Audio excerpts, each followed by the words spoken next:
हमेशा ओपन रहने वाले ड्रैगन कंट्री ने अचानक अपने बॉर्डर्स बंद करने का ऐलान कर दिया। उन्होंने सारे चलते हुए कंस्ट्रक्शन रोक दिए और देश की पूरी ताकत 34 स्टील सिटीज बनाने में लगा दी। इसी के साथ इमरजेंसी में 80 लाख सोल्जर्स की भर्ती शुरू की और पूरी आर्मी लेवल 1 कॉम्बैट मोड में आ गई।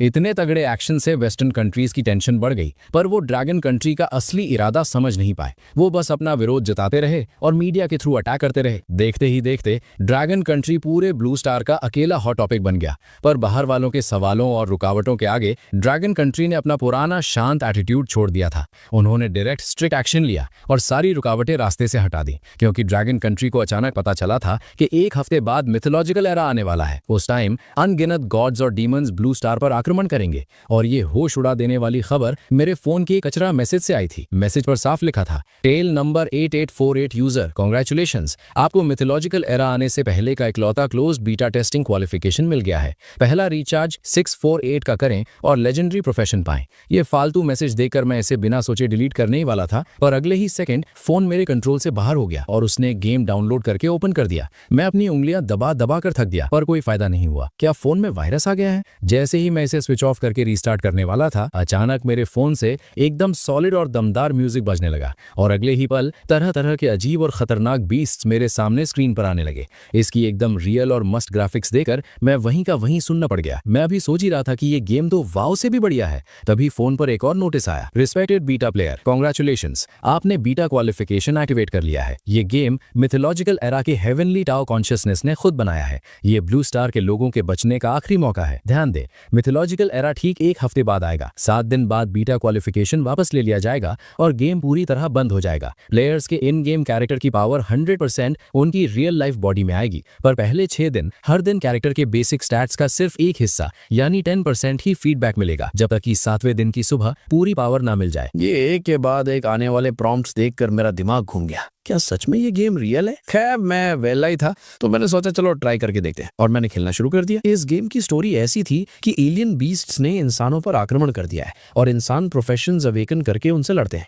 प्रोफेशंस मेनली 3 हिस्सों में बढ़ते थे, कॉम्बैट, लाइफस्टाइल और सपोर्ट। लो से हाई लेवल तक इनको नॉर्मल, एडवांस्ड, रेयर, लेजेंडरी और आखिर में मिथिकल प्रोफेशंस में रखा गया था। इसके अलावा कुछ एकदम इकलौती औकात वाले हिडन प्रोफेशंस भी थे। जब मैं गेम की डिटेल्स पढ़कर वापस स्क्रीन पर आया तो मैंने देखा कि गेम कैरेक्टर तो अपने आप बन चुका था और वो बिल्कुल मेरे असली चेहरे और नाम पर बेस्ड था। ये देखकर मुझे गेम के सच होने पर और ज्यादा भरोसा होने लगा। मैंने टाइम देखा, अभी शाम के 7 बज रहे थे। ये सच है या झूठ कुछ घंटों में क्लियर हो जाएगा। तो मैं गेम की इंस्ट्रक्शंस फॉलो करके प्रोफेशन ड्रॉ पूल पर चला गया ताकि अपना प्रोफेशन निकाल सकूं। ये फायदा सिर्फ बीटा प्लेयर्स के पास था। असल दुनिया के लोग तो सिर्फ अवेकनिंग के टाइम ही अपनी किस्मत आजमा सके थे और एक बार प्रोफेशन चुन लिया तो वो सारी उम्र तुम्हारे साथ रहेगा। रूल्स पढ़कर मैं थोड़ा सीरियस हो गया। प्रोफेशन ड्रॉ पूल पहली बार फ्री था, उसके बाद ड्रॉ करने के लिए गेम कॉइन्स या गिफ्ट पैक्स खरीदने पड़ेंगे। मैंने तुरंत फ्री ड्रॉ पर क्लिक किया। वैसे भी जब तक मैं बाइंड नहीं करता मैं ड्रॉ करता रह सकता था। इस चीज ने मुझे इन्फिनिट चॉइसेस दे दी थी। कांग्रेचुलेशंस प्लेयर, आपने नॉर्मल प्रोफेशन फार्मर ड्रॉ किया है। ये एक लाइफस्टाइल प्रोफेशन है। एक्टिवेट करने के बाद खेती बाड़ी में आपके पास सुपर टैलेंट होगा। ये देखकर मैं हल्के से हंसने लगा। सही बात है, मुफ्त की चीजें कभी अच्छी नहीं होती। चलो कोई नहीं, थोड़े पैसे लगाते हैं। मैंने तुरंत रिचार्ज मॉल चेक किया। प्रोफेशन ड्रॉ गिफ्ट पैक्स के 10 से ज्यादा टीयर्स थे, 68, 98, 128, 328, 648। मैंने हिसाब लगाया, इन सब पैक्स को मिलाकर मुझे करीब 500 ड्रॉज मिलेंगे और हाई लेवल पैक्स में लेवल अप एक्सपीरियंस पिल्स भी थी। पैसे कम उड़ाए जाने वाले रूल को ध्यान में रखते हुए मैंने पहले 68 वाले 8 पैक्स खरीदे। इससे मुझे पूरे 70 ड्रॉज मिल गए। पर 2.5 मिनट बाद मुझे इस गेम का सबसे गंदा मजाक समझ आया। भाई, इन पूरे 70 चांसेस में मुझे सिर्फ 2 रेयर प्रोफेशंस मिले और वो दोनों भी लाइफस्टाइल वाले थे। मैंने गुस्से में दांत पीसे और 128 वाले 3 पैक्स और खरीद लिए। फिर मैं बाथरूम गया, हाथ मुंह धोया और वापस आकर ड्रॉ करना शुरू किया। इस बार पूरे 80 ड्रॉज थे और जो सबसे बेस्ट मिला वो एक लेजेंडरी प्रोफेशन था, पर वो भी एक हीलर नैनी का। मैं गुस्से से कांपने लगा था, पर जैसे ही मैंने उम्मीद छोड़ दी थी, अचानक एक अलग ही म्यूजिक बजने लगा। गेम के अंदर गोल्डन लाइट चमकी और स्क्रीन पर धमाका हुआ। मेरी आंखें खुली की खुली रह गईं। कंग्रेचुलेशंस प्लेयर, आपने mythical profession heroic spirit Sumner draw किया है। ये एक कॉम्बैट प्रोफेशन है। आप मरे हुए हीरोइक स्पिरिट्स को अपने साथ लड़ने के लिए बुला सकते हैं। हर 10 लेवल्स पर एक हीरोइक स्पिरिट समन कर सकते हैं। इसका डिस्क्रिप्शन पढ़कर मेरा चेहरा देर तक अजीब बनता रहा। मैंने दांत पीसे और दोबारा ड्रॉ पर क्लिक किया। हालांकि मिथिकल प्रोफेशन सबसे हाईएस्ट लेवल का था, पर आम लोग भी इसे अवेकन कर सकते थे। मैं ब्लू स्टार का अकेला बंदा था जिसके पास ये गेम था। अगर मैं सिर्फ एक मिथिकल प्रोफेशन बाइंड करूंगा तो थोड़ी बेइज्जती नहीं लगेगी? कम से कम एक इकलौता हिडन प्रोफेशन तो होना ही चाहिए ना। बस पैसे ही तो लगने हैं, अपने पास हैं। ये सोचकर मैंने आखिरी फैसला लिया और बचे हुए सारे गिफ्ट पैक्स खरीद लिए। उसके बाद मैं पागलों की तरह लगातार ड्रॉ करने लगा। लगता है ऊपर वाले ने मेरी मेहनत देख ली थी। अचानक मेरे सामने रंग बिरंगी तलवारों की परछाइयां आसमान से गिरती हुई दिखीं। कंग्रेचुलेशंस प्लेयर, आपने hidden profession chaos sword master draw किया है। ये एक कॉम्बैट प्रोफेशन है। बाइंड करने के बाद आपको केओस स्वॉर्ड बॉडी मिल जाएगी। एलियन बीस्ट्स को मारने पर डबल एक्सपीरियंस मिलेगा। सारे स्वॉर्ड पाथ स्किल्स अवेकन हो जाएंगे और स्वॉर्ड स्किल्स का इफेक्ट 100% बढ़ जाएगा। ये डिटेल्स पढ़कर मेरी सारी टेंशन गायब हो गई। आखिरकार मैंने ये ड्रॉ कर ही लिया। मुझे नहीं पता इससे तगड़ा कोई और हिडन प्रोफेशन है या नहीं, पर अब मेरी जेब पूरी तरह खाली हो चुकी थी और सिर्फ 10 ड्रॉज बचे थे। मुझ जैसे अनलकी इंसान को इससे अच्छा कुछ नहीं मिलने वाला था, तो मैंने सीधा बाइंड कर क्लिक कर दिया। रिस्पेक्टेड बेटा प्लेयर चेन शुआन, कंग्रेचुलेशंस, आप केओस स्वॉर्ड मास्टर बन गए हैं। आपको केओस स्वॉर्ड बॉडी मिल गई है और आपने स्पेशल एलिमेंट की sword skill link young sword slash awaken कर ली है। फोन की स्क्रीन पर यह पढ़कर मेरी खुशी का ठिकाना नहीं रहा। मैं तो एकदम लकी निकला। पहली बार में ही इतना तगड़ा स्पेशल एलिमेंट अवेकन हो गया। बिना किसी देरी के मैंने पैक्स से मिली सारी एक्सपीरियंस बिल्स दबा दी। मेरा लेवल 1 का कैरेक्टर सीधा लेवल 40 पर पहुंच गया। कुछ ही देर बाद प्रोफेशन पैनल ओपन हुआ। नाम Chen Yuan, profession chaos sword master, level 40, power 1276, physique 1767, spirit 2852, equipment none, profession skills special type link young sword slash, ice type frozen miles, thunder type sword god thunder, dark type dark domain destruction, profession talent level 50 के बाद खुलेगा। ये सब देकर मैंने satisfaction से अपना सिर हिलाया। आम इंसान की पावर, फिजिक और स्पिरिट ज्यादा से ज्यादा 10 पॉइंट तक ही होती है, पर तभी मेरे पेट में चूहे कूदने लगे। टाइम देखा तो रात के करीब 8 बज रहे थे। मैंने अपने कैरेक्टर को ऑटो गेम पर डाला ताकि वो डंजन क्लियर करके एक्सपीरियंस ले सके और मैं खुद कुछ खाने चला गया। इस वक्त मेरे अंदर एक बेचैनी आग लगा रही थी, क्योंकि पिछले 1 घंटे में मैंने करीब 9,000 रुपए गेम में उड़ा दिए थे। महीने के 4,000 कमाने वाले आम आदमी के लिए ये लिमिट से बाहर था, इसलिए मेरी और पैसे डालने की हिम्मत नहीं हुई। अगर ये गेम फेक निकला तो मुझे सड़क पर आना पड़ेगा। पता नहीं रात 12 बजे ये गेम वाली पावर सच में मेरी बॉडी में आएगी भी या नहीं। टेंशन लेने का कोई फायदा नहीं था। गेम अपना लेवल बढ़ा रहा था और मेरे पास करने को कुछ नहीं था, तो मैंने फिर से फोन उठाया और गेम की डिटेल्स ध्यान से पढ़ने लगा। मिथोलॉजिकल एरा का पूरा प्रोफेशन लेवल सिस्टम कुछ इस तरह था। Basic 100 level, king realm, true king, legendary, Holi venerable और मिथिकल मोनार्क। मिथिकल मोनार्क के ऊपर एक स्टारी स्काई एम्परर का लेवल भी था, पर वो ग्रे कलर में था, जिसका मतलब था कि मैं उसे अभी देख नहीं सकता। इसके अलावा गेम के अंदर इतने सारे गिफ्ट पैक्स थे कि गिनना मुश्किल था। कुछ पैक्स की प्राइस तो मेरे होश उड़ा देने वाली थी, जैसे एक लग्जरी वीआईपी पैक था जिसमें बस एक ही चीज थी, एक ऐसी अवेकनिंग स्टोन जो रियल दुनिया में जल्दी लाई जा सकती थी, और उसकी कीमत पूरे 1 बिलियन 100 करोड़ थी। अगर मिथोलॉजिकल एरा का आना सच था तो ये कीमत ज्यादा नहीं थी, क्योंकि ऐसी चीज के लिए तो बड़े बड़े लोग लाइन लगाकर खड़े होते। इसके बाद मैंने लगभग हर एक गिफ्ट पैक को खोलकर ध्यान से देखा। कुछ चीजें देकर मेरा मन ललचा गया, पर उनकी कीमत देकर मुझे पीछे हटना पड़ा। मेरी जिंदगी भर की कमाई इन पैक्स का एक कोना भी नहीं थी। मॉल की बाकी चीजें देखने के बाद मैंने बीस्ट गाइड चेक की। ये गाइड शायद सारे टाइप्स के बीस्ट्स को कवर नहीं करती थी, पर इसमें बहुत सी इन्फॉर्मेशन भरी थी। कुछ बीस्ट्स का लेवल तो मिथिकल मोनार्क का था और उनकी पावर्स अजीबोगरीब थी। ऐसा लग रहा था जैसे मैं किसी मिथिकल चिड़ियाघर में आ गया हूँ। तभी धड़कते दिल के साथ आखिरकार रात के 12 बज गए। जैसे ही फोन का टाइम 00000 हुआ, फोन के अंदर से एक आवाज आई। Respected beta player Chen Shuan, congratulations, आपने पहले दिन ही अपना लेवल 45 कर लिया है। आपकी रियल बॉडी को 10% बेसिक स्टैट्स की पावर फीड की जाएगी। भाई, गेम कैरेक्टर की स्टैट्स हजारों में थी और उसका 10% भी कुछ 100 पॉइंट्स होता है। आम इंसान की 10 पॉइंट्स के लिमिट के आगे ये स्टैट्स मुझे ब्लू स्टार पर इनविंसिबल बना देंगी। अचानक मेरे पूरे कमरे में चमकती हुई रोशनी फैल गई। हवा में सुनहरे लाइट्स बने और फिर एक तूफान की तरह मेरी बॉडी के अंदर घुसने लगे। ये सुकून इतना ज्यादा था कि मैं लगभग चिल्ला पड़ा। मैं ठीक से महसूस कर सकता था कि मेरे बॉडी के सेल्स फुल पावर से भर रहे हैं। एक जबरदस्त ताकत मेरे अंदर दौड़ने लगी थी, यहाँ तक कि मेरी पीली स्किन भी एकदम साफ और मुलायम हो गई थी। इस वक्त मैं साफ देख सकता था कि मैं बहुत स्ट्रांग हो गया हूँ, पर मैं एग्जैक्टली कितना स्ट्रांग हुआ हूँ इसका मुझे कोई आइडिया नहीं था। ये कंफर्म करने के लिए मैं उठा और किचन में गया। मैंने एक फ्रूट नाइफ उठाया और अपने पैर पर जोर से मार दिया। बिना किसी डाउट के जो चीज टूट कर गिरी वो फ्रूट नाइफ था। भाई, सच में मेरी लॉटरी लग गई। ये तो बस पहले दिन की आई हुई पावर थी। जब सारी पावर मिल जाएगी तब मैं किस लेवल पर हूँगा। इसके बाद मेरे किचन के सारे बर्तन मेरी उस ताकत का शिकार बन गए। स्टील के पतीले को मैंने एक हाथ से दबाकर बॉल बना दिया, चाकू को अपनी 2 उंगलियों से ही तोड़ दिया, यहाँ तक कि वो बर्तन धोने वाला स्टील का जूना भी मुट्ठी भेजते ही एक तार बन गया। ढेर सारे टेस्ट करने के बाद मेरा उड़ता हुआ दिल आखिरकार शांत हुआ। अब ये पक्का था कि ये end of the world real है। भले ही मिथोलॉजिकल एरा का आना इंसानों के लिए गॉड बनने का एक मौका हो, पर शुरुआत में ये एक बहुत बड़ी आफत होगी। अचानक अटैक होने से न्यूक्लियर वेपन्स रखने वाले बड़े देश भी बहुत नुकसान झेलेंगे। न्यूक्लियर वेपन्स इन खतरनाक बीस्ट्स को मार पाएंगे या नहीं, ये तो बात की बात है, पर इसका इम्पैक्ट ब्लू स्टार कभी झेल नहीं पाएगा। अब जबकि मेरे पास ये पावर आ गई है, तो मैं अपने देश हुआ शिया को तबाह होते हुए चुपचाप कैसे देख सकूं? और वैसे भी अगर मुझे देश का सपोर्ट मिल जाए तो इस एक हफ्ते में मेरा लेवल आसमान छू लेगा। मुझे नहीं लगता कि मैं सिर्फ ऑनलाइन लोन ले लेकर खुद को बढ़ा पाऊंगा। मैं एक्साइटमेंट के मारे पूरी रात सो नहीं पाया। अगली सुबह जल्दी मैं एक इंसान को ढूंढने निकल गया। वो मेरी पुरानी रियल एस्टेट कस्टमर थी और TN high city hall office की डायरेक्टर थी। सुना था कि इस औरत के पीछे अच्छा खासा बैकग्राउंड है, इसीलिए मैंने उसको कांटेक्ट करने का ठीक समझा। मेरे पास कोई रीबर्थ जैसी चीज तो थी नहीं और ना ही पिछली दुनिया की कहानी पता थी, तो मैंने सोचा इसके नेटवर्क के थ्रू बड़े लोगों से कांटेक्ट बनाऊं ताकि हम साथ मिलकर काम कर सके। पर जब मैंने कल का पूरा किस्सा लिन टोंग को बताया तो उसके चेहरे पर सिर्फ एक मजाकिया स्माइल थी। कमीने, तेरी हिम्मत कैसे हुई? एक सरकारी ऑफिसर के साथ मजाक कर रहा है? दिमाग खराब हो गया क्या तेरा? उसने तुरंत गार्ड्स को बुलाया ताकि मुझे बाहर फेंकवा सके। मुझे इस रिएक्शन से कोई हैरानी नहीं हुई, किसी को भी मेरी बात सुनकर यही लगा, डायरेक्टर लिन, मैं अपनी बात साबित कर सकता हूँ। ठीक है, मैं तुझे एक चांस देती हूँ साबित करने का। लिन टोंग ने अपने दोनों हाथ सीने पर बांधे और चेयर पर पीछे टिकर मुझे देखते हुए कहा। मैंने ऑफिस के चारों तरफ देखा, फिर साइड में रखी एक सॉलिड लकड़ी की टेबल के पास गया। मैंने लिन टोंग की आंखों में देखते हुए एकदम शांत आवाज में कहा, यह है वो पावर जो मुझे मिली है। मेरी बात पूरी भी नहीं हुई थी कि एक बड़ा धमाका हुआ। मैंने उसकी सॉलिड लकड़ी की टेबल पर बस एक थप्पड़ मारा और अगले ही पल वो पूरी टेबल चूरा चूरा होकर धूल बन गई। शायद मुझे लगा कि अपना लेवल साबित करने के लिए काफी नहीं है, तो मेरी नजर कोने में रखी सेफ पर गई। मैं आगे बढ़ा और एक सीधा पंच मारा जिससे उस लोहे के सेफ में एक बड़ा सा गड्ढा पड़ गया।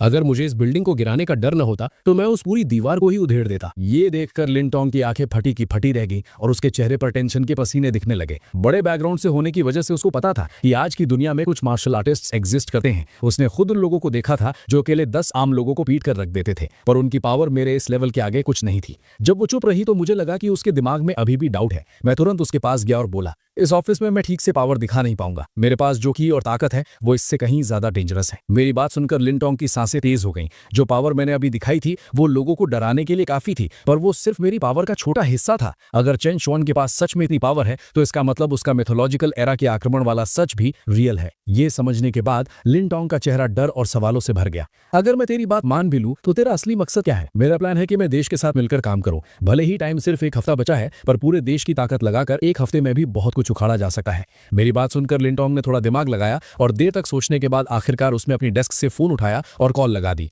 भले ही उसको अपने दादाजी की असली आइडेंटिटी नहीं पता थी, पर ऐसी आफत के टाइम अपने उस रहस्यमयी दादाजी को ही कॉल मिलाना पड़ता। सारी बातें बताने के बाद लिन टोंग ने अपना फोन मेरी तरफ कर दिया। फोन से एक भारी आवाज वाले बुढ़े आदमी की आवाज आई, हेलो दोस्त चैन, तुमने जो भी कहा क्या वो 100% सच है? बिल्कुल ठीक बात। मेरी बॉडी की चेंजेस के अलावा मेरे पास और भी तरीके हैं साबित करने के, पर मुझे देश की सपोर्ट चाहिए। शाओ टोंग के अलावा क्या तुमने किसी और को ये बात बताई है? नहीं, मैं सुबह जल्दी निकल गया था। लिन टोंग काली इंसान है जिससे मैंने बात की है। दोस्त बस थोड़ा टाइम रुको, मैं अभी किसी को तुम्हें लेने भेजता हूँ। कॉल कट हुई और दूसरी तरफ लिन शुआंग का चेहरा बहुत सीरियस हो गया। वो लगभग 70 साल का होने वाला था और उसने पहली बार ऐसी अजीब बात सुनी थी, पर क्योंकि ये देश का बड़ा मैटर था, अगर 1% भी सच्चाई है तो इसे इग्नोर नहीं किया जा सकता। अगर उसकी लापरवाही से देश तबाह हो गया तो वो पूरे देश का गुनहगार बन जाएगा। ये सोचते ही उसने अपने असिस्टेंट को जोर से आवाज लगाई, गाड़ी लगाओ, ऊपर के ऑफिसर से मीटिंग करनी है। दूसरी तरफ ऑफिस में बैठे हुए मैं थोड़ा बोर हो रहा था, तो मैंने अपना फोन निकाला और वापस गेम ओपन कर लिया। मेरा लेवल अभी तक 50 पर पहुंच चुका था। तभी एक और आवाज आई, कांग्रेचुलेशंस प्लेयर चेन शुआन, आपका प्रोफेशनल लेवल 50 पहुंच गया है। अब आपके लिए टैलेंट एक्सट्रैक्शन पूल शुरू हो गया है। आप किंग रेलम से पहले रैंडमली टैलेंट्स ड्रॉ कर सकते हैं। आपका प्रोफेशन मैक्सिमम 5 टैलेंट्स बाइंड कर सकता है और एक बार बाइंड करने के बाद उसे हटाया नहीं जा सकता। इसके साथ ही प्रोफेशन स्किल्स ट्रेनिंग खुल गई है और वूटोंग फियर्स रेलम डंजन भी शुरू हो गया है। इस डंजन को क्लियर करने पर आपको स्क्रिल स्क्रॉल्स मिलेंगे। बेशक आप मॉल से भी स्क्रॉल्स खरीद सकते हैं। इंटरफेस में ये प्रॉम्प्ट देखकर मेरी आंखें चमकने लगी और मैंने तुरंत गेम मॉल ओपन किया और प्राइस देखते ही मेरा चेहरा उतर गया। भाई सबसे basic talent draw gift pack की कीमत 3 लाख कॉइन्स थी और एडवांस वाले तो सीधा 1 मिलियन तक थे। मेरा तो मन कर रहा था गेम वालों को गाली दे दूं। मैंने अपनी आधी जिंदगी मेहनत करके जो कमाया था उससे मैं एक थके हुए बेसिक टैलेंट पैक का हिस्सा भी नहीं खरीद पा रहा था। घर लेने की बात तो दूर की है, स्किल स्क्रोल्स का हाल तो और भी रुला देने वाला था। सबसे घटिया क्वालिटी का सफेद स्क्रोल 1 मिलियन का था। मैंने ऑनलाइन मॉल में उनको टच करने की हिम्मत भी नहीं की। मैं अभी अपनी इस गरीबी को रो ही रहा था कि दरवाजे पर आवाज हुई। उसके बाद करीब 10 फौजी ड्रेस में मिलिट्री वाले अंदर आए और मेरी तरफ बढ़ते हुए सलूट ठोक दिया। मिस्टर चैन, कृपया हमारे साथ चलिए, और डायरेक्टर लिन, आपको भी चलना पड़ेगा। तकलीफ के लिए माफी चाहते हैं। मैं उठकर उन्हें वापस सलूट किया और बिना किसी हेजिटेशन के बाहर चल दिया। जब हम कॉरिडोर में आए तो वहां 20 से ज्यादा आर्मी वाले फुल वेपन तैयारी में खड़े थे। मुझे लगा यही बहुत बड़ी सिक्योरिटी है, पर जब मैं नीचे उतरा तो मेरे होश उड़ गए। मुझे समझ आया कि देश ने इस मैटर को कितना सीरियसली लिया था। पूरे 10 से ज्यादा आर्मर्ड गाड़ियां बिल्डिंग के बाहर एक लाइन में खड़ी थीं और आसमान में 2 WZ-10 हेलीकॉप्टर्स नीचे चक्कर काट रहे थे। यहाँ तक कि आसपास की सड़कों को पूरी तरह लॉक करके पब्लिक को रोक दिया गया था। देश का ये तगड़ा रिएक्शन देकर मेरे अंदर थोड़ा डर बैठने लगा। आखिर किसी को नहीं पता था कि ये मिथोलॉजिकल एरा असल में कैसा होगा, और टाइम बहुत कम था। भले ही पूरा देश अपनी पूरी ताकत लगा दे, तब भी हर किसी को बचाना नामुमकिन होगा। उस टाइम पता नहीं कितनी भयंकर तबाही आएगी।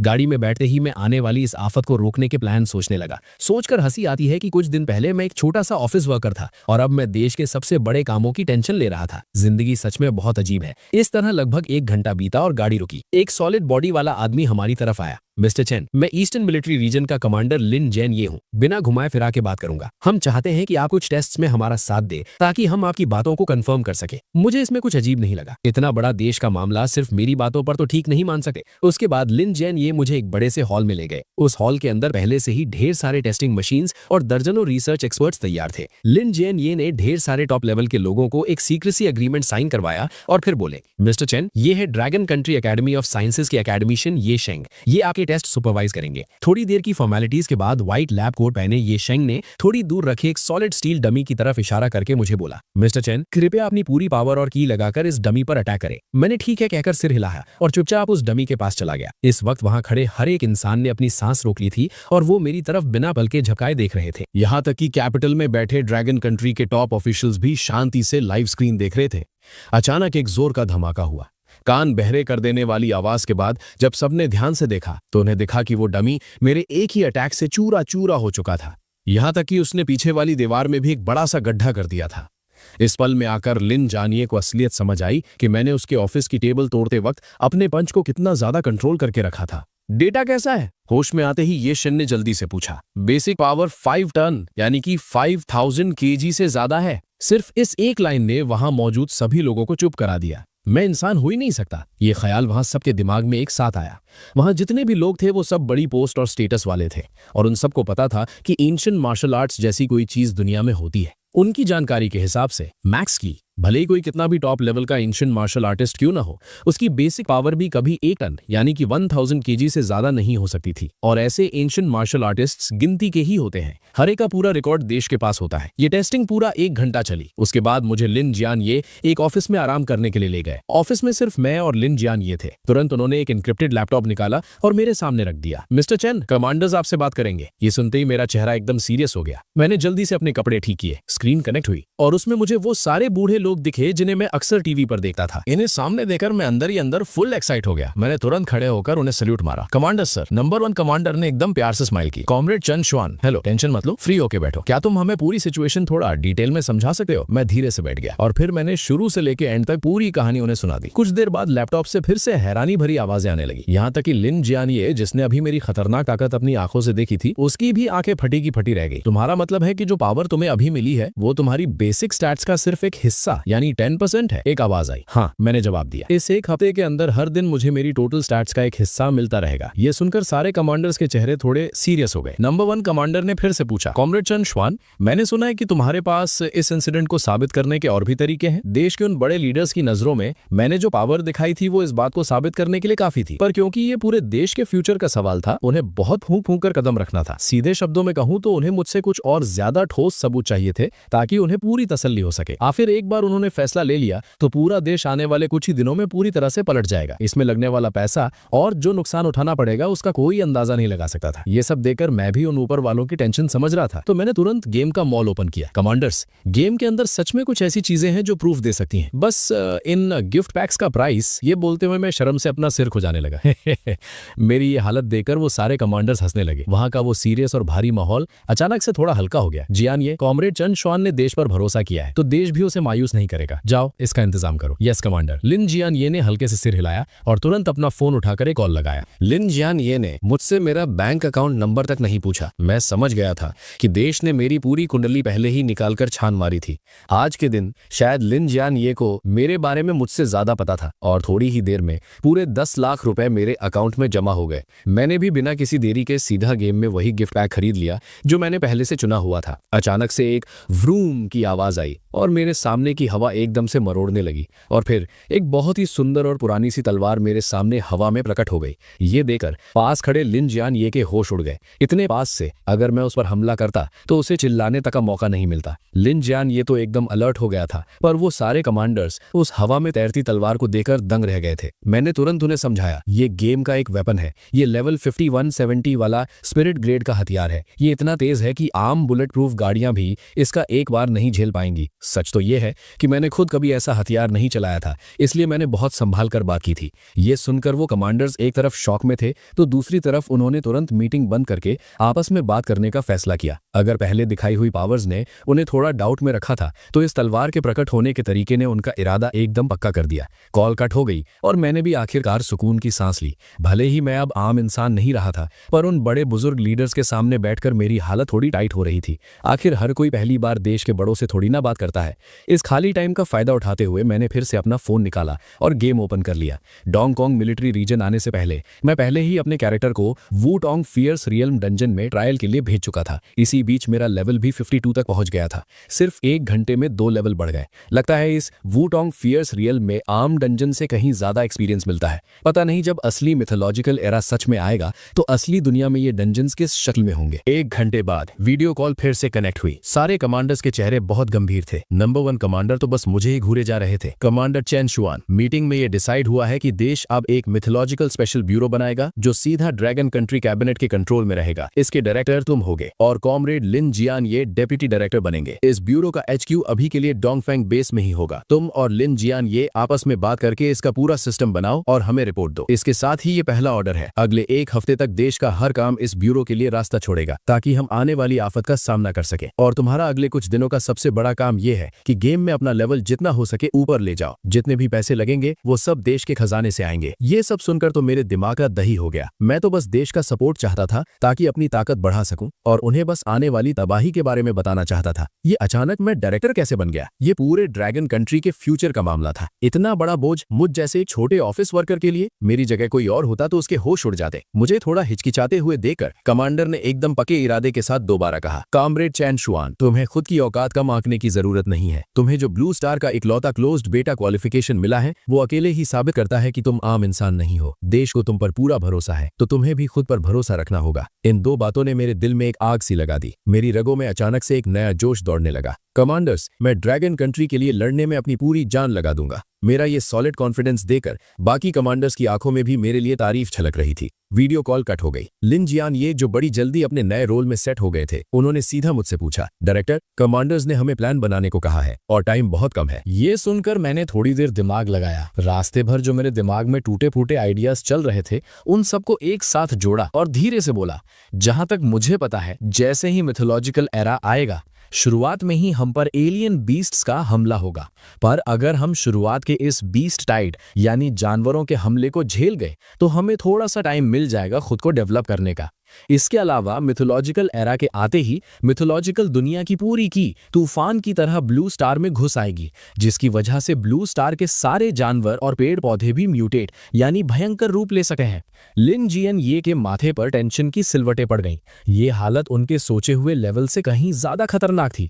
अगर ऐसा ही है जैसा तुम कह रहे हो तो इसका मतलब ड्रैगन कंट्री को सिर्फ मिथोलॉजिकल एरा के बीस्ट से ही नहीं बचना होगा, बल्कि ब्लू स्टार के अपने ही म्यूटेटेड जानवरों और और पेड़ पौधों से भी बचना पड़ेगा। हाँ बिल्कुल सही, मैंने जवाब दिया।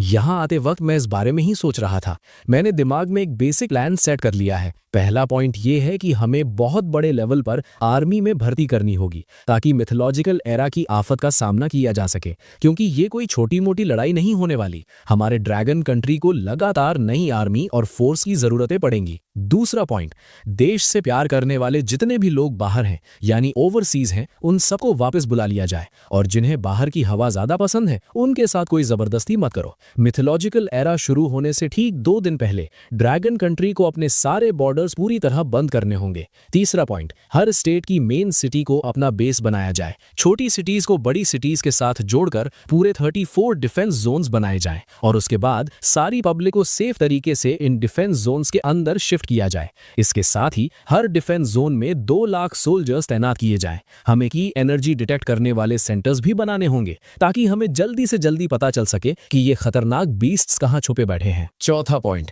देश के सारे टॉप साइंटिस्ट्स को एक साथ बुलाया जाए और पूरी पावर लगाकर सबसे खतरनाक और जानलेवा वेपन्स बनाए जाएं। भले ही मॉडर्न गन्स और बॉम्ब्स हाई लेवल बीस्ट्स का कुछ ना उखाड़ पाए, पर जब लो लेवल बीस्ट्स का पूरा झुंड आएगा तो ये हथियार बहुत काम आएंगे। पांचवा पॉइंट, मिथोलॉजिकल एरा के अचानक आने से पब्लिक में जो डर और दंगे राइट्स फैलेंगे, उन्हें कंट्रोल करने के लिए हमें मीडिया और इंटरनेट का पूरा यूज करना होगा ताकि पब्लिक को ठीक से समझाया जा सके। हमें किसी भी हाल में लोगों के दिमाग में ये आखिरी उम्मीद डालनी होगी कि इस आफत में उनका देश उनके साथ खड़ा है। जैसे ही मेरी बात खत्म हुई, लिन जियांग ये के चेहरे पर हैरानी साफ दिख रही थी। इतने कम टाइम में तुमने इतना डिटेल्ड प्लान सोच लिया? भले ही इसमें थोड़ी बहुत कमियां हैं, पर फिर भी ये बहुत लाजवाब है। डायरेक्टर का प्लान, मैं अभी जरूरत लोगों को मीटिंग के लिए बुलाता हूँ। ये बोलते ही लिन जियांग ये को जैसे अचानक कुछ याद आया। डायरेक्टर, तो अभी शुरुआत के लिए आपको कितने फंड्स चाहिए? ये सुनकर मैंने हल्के से स्माइल किया। जब देश ही मेरा सबसे बड़ा सपोर्ट बन चुका है तो सोच का लेवल तो बड़ा रखना ही पड़ेगा ना। शराफत या शर्म दिखाने का तो अब कोई सवाल ही नहीं पैदा होता। तो ठीक है, पहले 10 बिलियन दे दो, गेम में थोड़ा रिचार्ज मारना है। इतने बड़े अमाउंट पर लिन जियांग ये को बिल्कुल भी हैरानी नहीं हुई। आखिर अब मैं पूरे ड्रैगन कंट्री का सबसे वीआईपी इंसान जो बन चुका था। उन्होंने तुरंत एक और कॉल लगाई। करीब 10 मिनट बाद जब मैंने अपने फोन का मैसेज देखा जिसमें 0 इतने थे कि स्क्रीन पर ठीक से फिट भी नहीं आ रहे थे, तो मेरा दिल औकात से बाहर जोरों से धड़कने लगा। सिर्फ 10 बिलियन ही तो है। साले पैरों, कांपना बंद कर सकते हो क्या? डायरेक्टर, मुझे तुरंत एक्सपर्ट्स की मीटिंग बुलानी होगी ताकि प्लान डिस्कस हो सके। क्या आप भी मेरे साथ चलना चाहेंगे? नहीं, अभी के लिए मेरा सामने ना आना ही ठीक रहेगा। इन सब कामों का पूरा चार्ज आप ही लीजिए। असली लोगों के साथ मीटिंग खेलने से अच्छा मुझे अभी गेम में अंधाधुंध पैसे उड़ाने का मजा ज्यादा पसंद आ रहा था। लिन जियानिये के वहां से निकलने के बाद मैंने फिर से अपना फोन निकाला और जैसे कोई शॉपिंग मॉल में पागलों की तरह खरीदारी करता है, मैं भी शुरू हो गया। उन गिफ्ट पैक्स की प्राइसेस को देखकर जो बस 1 घंटे पहले मेरी औकात से बिल्कुल बाहर थे, मैंने हल्के से हंसकर कहा, talent extraction gift pack buy, skill scroll gift pack buy. इस वक्त तरह तरह के टैलेंट्स किसी टॉप मॉडल की तरह मेरे सामने डिस्प्ले हो रहे थे, पर मैं बस एक नजर डालकर उन्हें हटा रहा था। लेजेंडरी क्वालिटी से नीचे के टैलेंट्स को तो मैं घास भी नहीं डाल रहा था। पूरे 100 ड्रॉज होने के बाद अचानक मेरी आंखें चमक उठी। मेरी नजर स्क्रीन पर आए उस मिथिकल क्वालिटी टैलेंट पर अटक गई, क्लियर स्वॉर्ड हार्ट। ये स्वॉर्ड पाथ का top level mythical quality talent था। ये मुझे किसी भी आने वाले खतरे का पहले से ही अंदाजा दे सकता था। हजारों तलवारें अपने ओरिजिन पर वापस आती हैं, ये तो जान बचाने के लिए एकदम मस्त चीज है। मैंने बिना किसी देरी के सीधा इसे बाइंड कर लिया। अगले आधे घंटे तक मैंने पागलों की तरह अंधाधुंध पैसे उड़ाए और आखिरकार मैंने अपने 5 टॉप लेवल मिथिकल टैलेंट्स चुन लिए थे। एक तो था कियोस स्वॉर्ड डोमेन। ये सारे स्वॉर्ड पार्ट्स को एक साथ मिला सकता था और इसमें मैं खुद से भी नई स्किल्स समझ सकता था। अगला था earth dragon overlord body. Alien beasts का खून और की निगलकर ये मेरी फिजिकल बॉडी को और सॉलिड बना सकता था। जब ये परफेक्ट लेवल पर पहुंच जाएगा तो मेरी फिजिकल बॉडी ही सेंट लेवल की हो जाएगी। उसके बाद आया ओथ फर्नेस। ये एलियन बीस्ट्स को पिघलाकर उन्हें लाइफ क्रिस्टल्स में कन्वर्ट कर सकता था। ये लाइफ क्रिस्टल्स मेरी या किसी और की पावर बढ़ाने के काम आ सकते थे। और आखिरी था ज़ोडिएक निर्वाणा। ये एक टॉप लेवल पैसिव टैलेंट था। जब भी बाइंड करने वाले यानी मुझ पर मौत का खतरा आएगा तो ये निर्वाणा ट्रिगर कर देगा और मुझे एक नई जिंदगी दे देगा। इन 5 बड़े टैलेंट्स के साथ मैं लगभग हर फील्ड में एक इनविंसिबल वॉरियर बन चुका था। अटैक के लिए मेरे पास केओस स्वॉर्ड बॉडी थी और डिफेंस के लिए अर्थ ड्रैगन ओवरलॉर्ड बॉडी। खतरे के वक्त मेरे पास ज़ोडिएक निर्वाणा कमाना था और सबसे बड़ी बात, मेरे पीछे पूरा देश मेरा सपोर्ट सिस्टम बन के खड़ा था। अब इससे फाड़ और क्या हो सकता था। बस एक ही प्रॉब्लम थी, ये 5 टैलेंट्स अभी अपने बेसिक लेवल पर थे। इन्हें अपग्रेड करने के लिए मुझे खुद ही इनकी प्रैक्टिस करनी होगी और इन्हें ठीक से समझना होगा। मैं इनको किसी गेम के गिफ्ट पैक से अपग्रेड नहीं कर सकता था। उसके बाद मैंने सारे प्रोफेशन स्किल्स स्क्रॉल वाले गिफ्ट पैक्स खरीद मारे। आखिर प्रोफेशन स्किल्स के भी अपने अलग लेवल होते थे, जो थे मॉर्टल grade, profound grade, spirit grade और अर्थ ग्रेड। शुरुआत में जो प्रोफेशन स्किल्स अवेकन होते थे, भले ही वो मिथिकल ग्रेड के क्यों ना हो, वो सब मॉर्टल ग्रेड से ही शुरू होते थे। उन्हें अपग्रेड करने के लिए खुद की मेहनत और स्किल की समझ लगानी पड़ती थी। पर मैं तो एक नंबर का चीटर या हैकर था ना, मेरी बात अलग थी। मैंने सीधा अपनी उन 5 बड़ी प्रोफेशन स्किल्स को स्पिरिट ग्रेड तक अपग्रेड कर दिया। ये सब करने के बाद मैंने अपने कैरेक्टर को वुटोंग फियर्स रियल्म डंजन क्लियर करने पर लगा दिया और खुद वापस मॉल चेक करने लग गया। बस दुख इस बात का था कि एक्सपीरियंस बिल्स खरीदने की डेली लिमिट थी, वरना मैं पक्का अपना लेवल सीधा 100 करके ही सांस लेता। खुद को सिर से लेकर पैर के नाखून तक फुल पावर से सेट करने के बाद आखिरकार मुझे अपनी टीम की याद आई। आखिर जब मिथोलॉजिकल एरा सच में आएगा, मैं भले ही कितना भी स्ट्रांग हो जाऊं, मेरे 3 सिर और 6 हाथ थोड़ी ना थे कि सब अकेले हैंडल कर लूंगा। एक तगड़ी और भरोसेमंद टीम बनाना ही लंबा टिकने का असली प्लान था। इसीलिए मॉल के अंदर जो चीज टाइम से पहले रियल दुनिया में लाई जा सकती थी, वो अवेकनिंग स्टोन तो मुझे हर हाल में खरीदना ही था। मैंने डिटेल में चेक किया, ये गिफ्ट पैक एक दिन में सिर्फ 3 ही आते थे। हर एक पैक में एक अवेकनिंग स्टोन होता था और एक अवेकनिंग स्टोन से पूरे 100 लोग अपना प्रोफेशन अवेकन कर सकते थे। पर अगर उन्होंने सिर्फ प्रोफेशन अवेकन किया तो उससे उतनी ज्यादा मदद नहीं मिलने वाली थी। आखिर एक लेवल 1 का प्रोफेशन मास्टर आम इंसान से बस थोड़ा सा ही ज्यादा ताकतवर होता है, पर एलियन बीस्ट्स के आगे वो अभी भी किसी कीड़े मकोड़े की तरह ही थे। और जब मैं गेम मॉल चेक कर रहा था तो दूसरी तरफ पूरा डोंगफेंग बेस भी फुल एक्शन में आ चुका था। लिन जियन ये ने बहुत ही कम टाइम में ढेर सारे रिसर्च एक्सपर्ट्स को इकट्ठा कर लिया था। मेरे बनाए हुए प्लान पर उन्होंने डिस्कशन किया, उसमें जरूरी बातें ऐड की और उसे परफेक्ट बनाया और फिर उसे ऑफिस में मुझे चेक करने के लिए लाकर दे दिया। उसके बाद उसे सीधा कैबिनेट के पास भेज दिया गया। इस वक्त लिन जियन ये लाल फाइल्स का एक बंडल पकड़े हुए मुझे देते हैं। डायरेक्टर, कैबिनेट ने प्लान पास कर दिया है। मैंने हल्के से सिर हिलाया और कहा, क्योंकि टाइम बहुत कम है तो सबसे पहले ये डिफेंस जोन वाला प्लान एग्जीक्यूट किया जाएगा। तुरंत हर फील्ड और इंडस्ट्री के रिप्रेजेंटेटिव्स की एक बड़ी मीटिंग बुलाओ, खास करके कंस्ट्रक्शन इंडस्ट्री वालों की। और हाँ, उन्हें अभी असली सच बताने की जरूरत नहीं है, वरना बिना मतलब का डर और पैनिक फैल जाएगा। उन्हें सीधा सेंट्रल गवर्नमेंट का डायरेक्ट ऑर्डर सुना दो। इसके साथ ही तुरंत आर्मी में भर्ती शुरू करो, बाहर रहने वाले सिटीजन्स को वापस बुलाओ, खतरनाक वेपन्स बनाना शुरू करो और इंटरनेट पर पहले से ही माहौल सेट करना शुरू कर दो। ये सारे काम एक साथ चलने चाहिए क्योंकि टाइम किसी का इंतजार नहीं करता। इसके तुरंत बाद कैपिटल के असेंबली हॉल के सामने इमरजेंसी नोटिस मिलते ही हर इंडस्ट्री के रिप्रेजेंटेटिव्स अपना सारा काम धाम छोड़कर वहां पहुंच गए थे। यहां तक कि जो रिप्रेजेंटेटिव्स दूर के एरियाज में थे, उन्हें तो आर्मी ने सीधा मिलिट्री प्लेन्स भेजकर वहां आया था। वो सब के सब पसीने से लथपथ थे और उनकी सांसें बुरी तरह फूली हुई थी। किसी का आपस में बात करने तक का मूड नहीं था। असेंबली हॉल के अंदर उस बड़े से प्लेटफॉर्म पर जो सीना तान कर खड़ा था, वो मेजर जनरल लिन जियन ये थे। नीचे बैठे सारे लोग ये नजारा देखकर एकदम कंफ्यूज थे। आर्मी का बंदा इस तरह की पॉलिटिकल मीटिंग कैसे होस्ट कर सकता है? पर लिन जियाने के पास बैठकर एक्सप्लेन करने का टाइम नहीं था। उन्होंने सीधा अपने सामने रखी नंबर 1 लाल फाइल खोली और भारी आवाज में बोले, अभी कैबिनेट का इमरजेंसी ऑर्डर सुनाया जा रहा है। ये बात सुनते ही सारे बड़े रिप्रेजेंटेटिव्स सीधे होकर बैठ गए और अपने कान खड़े करके सुनने लगे। ऑर्डर कुछ इस तरह है, इसी वक्त से देश की चल रही सारी पॉलिसीज को रोक दिया जाए। हर स्टेट की मेन सिटी को बेस बनाकर छोटी सिटीज को बड़ी सिटीज के साथ जोड़ा जाए और 34 डिफेंस जोन्स बनाए जाए। सारी कंस्ट्रक्शन और माइनिंग कंपनीज को ऑर्डर दिया जाता है कि वो अपनी पूरी ताकत सिर्फ इस प्लान पर लगा दे। यहाँ तक आते आते पूरे हॉल में इतना सन्नाटा छा गया कि सुई गिरे तो उसकी भी आवाज सुनाई दे। सारे रिप्रेजेंटेटिव्स फटी आंखों से लिन जियाने को घूरने लगे। 200 करोड़ की आबादी वाले इतने बड़े देश को अचानक रोक देना और देश की पूरी ताकत सिर्फ एक काम पर लगा देना, ये तो ड्रैगन कंट्री की इकोनॉमी को पूरी तरह तबाह करने जैसा था। अगर उन्हें ये ना पता होता कि वो देश के सबसे बड़े असेंबली हॉल में बैठे हैं, तो उन्हें पक्का लगता कि किसी पागल से उनका पाला पड़ गया है। ये पूरी कैबिनेट का एक साथ पास किया हुआ ऑर्डर है। आप सबको अब बस इसे फॉलो करना है और देश का पूरी तरह साथ देना है। ये कहकर लिन जियानिया सीधा वहां से निकल गए और पीछे छोड़ गए उन रिप्रेजेंटेटिव्स को जो एक दूसरे की शक्ल देख रहे थे। जैसे ही असेंबली हॉल का बड़ा दरवाजा खुला, बाहर वेट कर रहे रिपोर्टर्स का सब्र टूट गया। बॉस वैंग, क्या बता सकते हैं कि मीटिंग में क्या हुआ? बॉस माँ, क्या ये इंटरनेट, ऑनलाइन शॉपिंग या कुरियर से रिलेटेड कुछ है? बहुत सारे रिपोर्टर्स के सवालों का किसी ने कोई जवाब नहीं दिया। अचानक भीड़ में से एक बंदे की चिल्लाने की आवाज आई, ओ भाई जल्दी वेबो चेक करो सब। ये सुनते ही सारे रिपोर्टर्स ने फटाफट अपने फोन निकाल लिए। उन्होंने देखा कि मिथिकल स्पेशल ब्यूरो नाम का एक ट्रेंडिंग टॉपिक तेजी से नंबर 1 पर आकर बैठ गया था। यहाँ तक कि टॉप 10 ट्रेंडिंग सर्चेस भी सिर्फ और सिर्फ मिथिकल स्पेशल ब्यूरो के बारे में ही थी। सबसे बड़ी हैरानी की बात तो ये थी कि इस नए बने हुए ब्यूरो के ऑफिशियल वेबो अकाउंट के नीचे एक ऐसी पोस्ट थी जिसने पूरे ड्रैगन कंट्री और ब्लू स्टार की नींव हिला दी थी। अभी इसी वक्त से बाकी सारी नेशनल पॉलिसीज रोकी जाती हैं। अपना पूरा फोकस डिफेंस जोन प्रोजेक्ट को लागू करने पर होगा। मिथिकल स्पेशल ब्यूरो अपने देश के सभी कंस्ट्रक्शन वर्कर्स से अपील करता है कि देश की आवाज सुने और डिफेंस जोन बनाने में मदद करें। अभी इसी वक्त से देश के 20 से 40 साल के सभी सिटीजन्स के लिए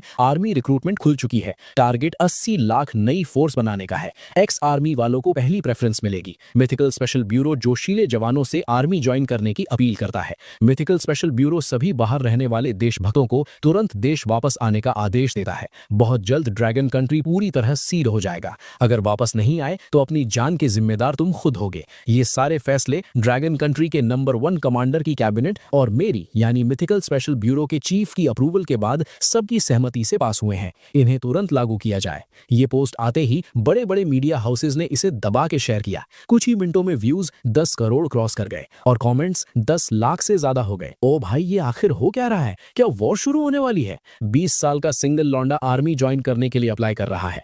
5 साल का पुराना फौजी वापस ड्यूटी पर आने की रिक्वेस्ट कर रहा है। कॉन्ट सीमेंट देश के आदेश का इंतजार कर रहा है। ल्यू गैंग ग्रुप देश के हर फैसले के साथ है।